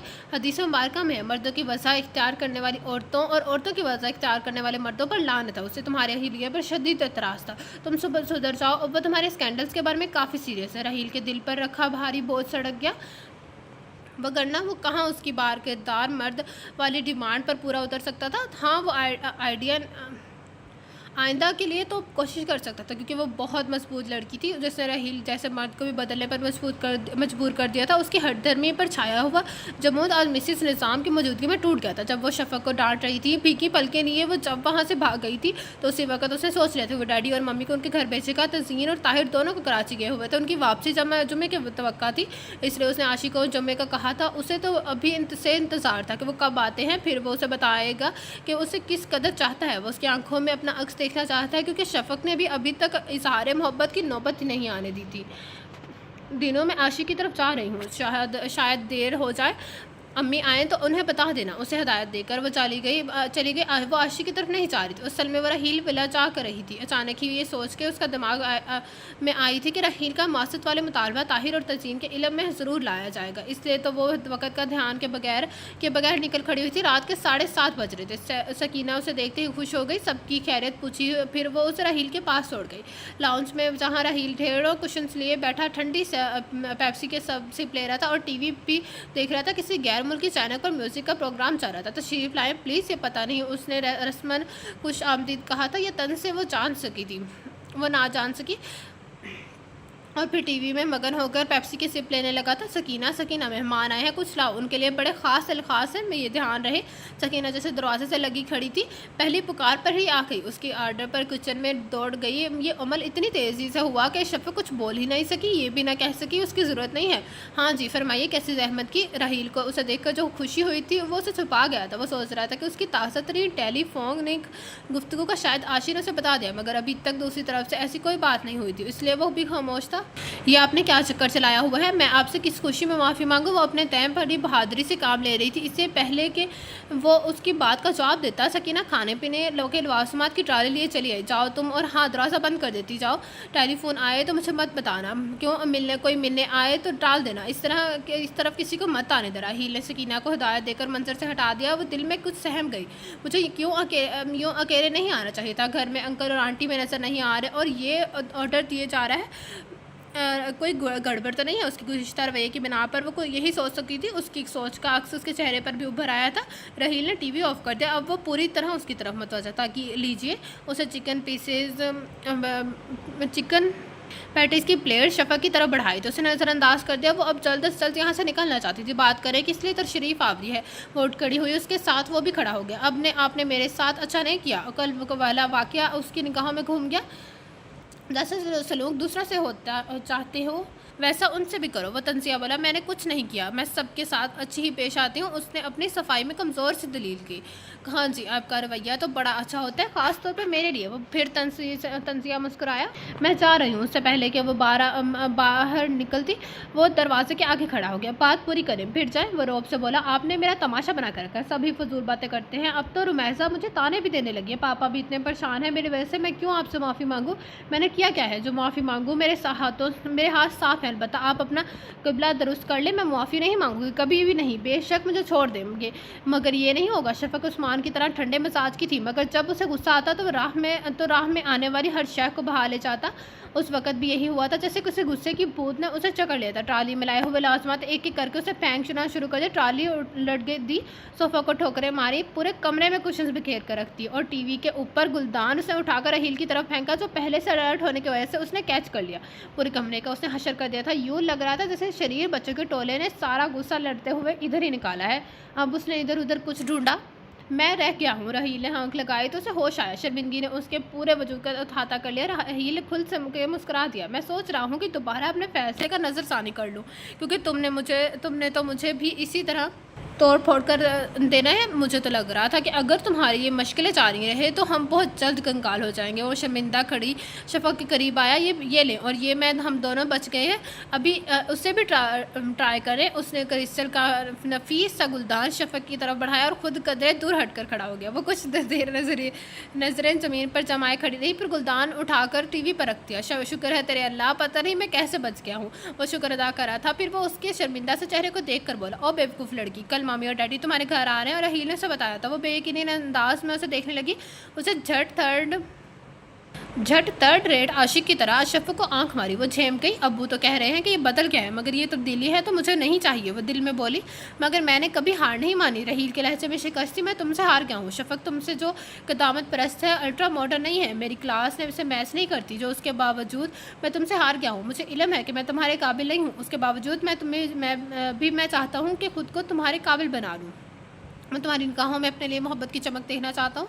तुमसे पहले मुझे किसी ने एहसास ही नहीं दिलाया कि मेरे अंदर ये खामियां हैं, कमज़ोरी हैं मेरी। मैं अपनी आदत को बायसे फ़ख्र तसव्वुर करता था, मगर अब नहीं। मैं तुमसे वादा करता हूँ कि मैं तुम्हारे लिए ख़ुद को बदलूँगा, और बदला है। बस ये है ना, ये काम ख़राब कर देती है। बस तुमसे यही कहना चाहता हूँ कि आइंदा मेरे अंदर के अना पसंद मत को मत छेड़ना, क्योंकि मर्द ये चाहता है कि उसकी अना को बुलंद से बुलंद किया जाए, उसे हर्ट न किया जाए, और मैं यही चाहता हूँ। बाकी मोहब्बत में यही अंदाज से चलेंगे। वो हल्का फुल्का होकर मुस्कुराया। उसकी अपनी शिकस्त का इतराफ़ करके उसे दुख नहीं हुआ था। दिन में कितने ओहद बांधे थे उसे बुलाने के लिए। वो बेवफा सामने आया। सारे इरादा तोड़ना अच्छा लगा। शफक ने पहली बार उसे नरम मुस्कुराहट से देखा। हालांकि घर से किया गया इरादे कर चली थी कि उसके खूब बेइज्जती करनी है, ताकि अब उसे अपनी अहमियत का इल्म हो जाए। बेशक वो अपनी सहर तर्ज आंखों का जादू चलाए, मगर उसे कमज़ोर नहीं पड़ना था। लेकिन वो कमज़ोर पड़ गई थी। मेरे ख्याल है, रुक जाओ, मैं अब जाऊँगी। वो खड़ी हुई। मैं फ़ोन करके कह दूंगा कि तुम आशी की तरफ रुकोगी। वो शौक हुआ तो शफक एकदम खौफज़दा हो गया और उठकर बाहर आई जहाँ गाड़ी खड़ी थी। वो अगला दरवाज़ा खोलने लगी। मैं जा रही हूँ, शब बखैर। उसने शीशे चढ़ाते हुए रहील को चढ़ाया। अब शब बखैर कैसे बखैरत गुजरेगी? वो उसे मसनूई तासुर से देख रहा था, जबकि वो उसकी बात पर हंसकर गाड़ी आगे बढ़ा गई। शब रुखसत हो रही थी और एक खूबसूरत सुबह आने वाली थी। चंद घंटों की दूरी पर ही तो सुबह थी, एक रोशन और चमकीली सुबह। तो ये था आज के नावल के लास्ट पार्ट का एंड। कैसा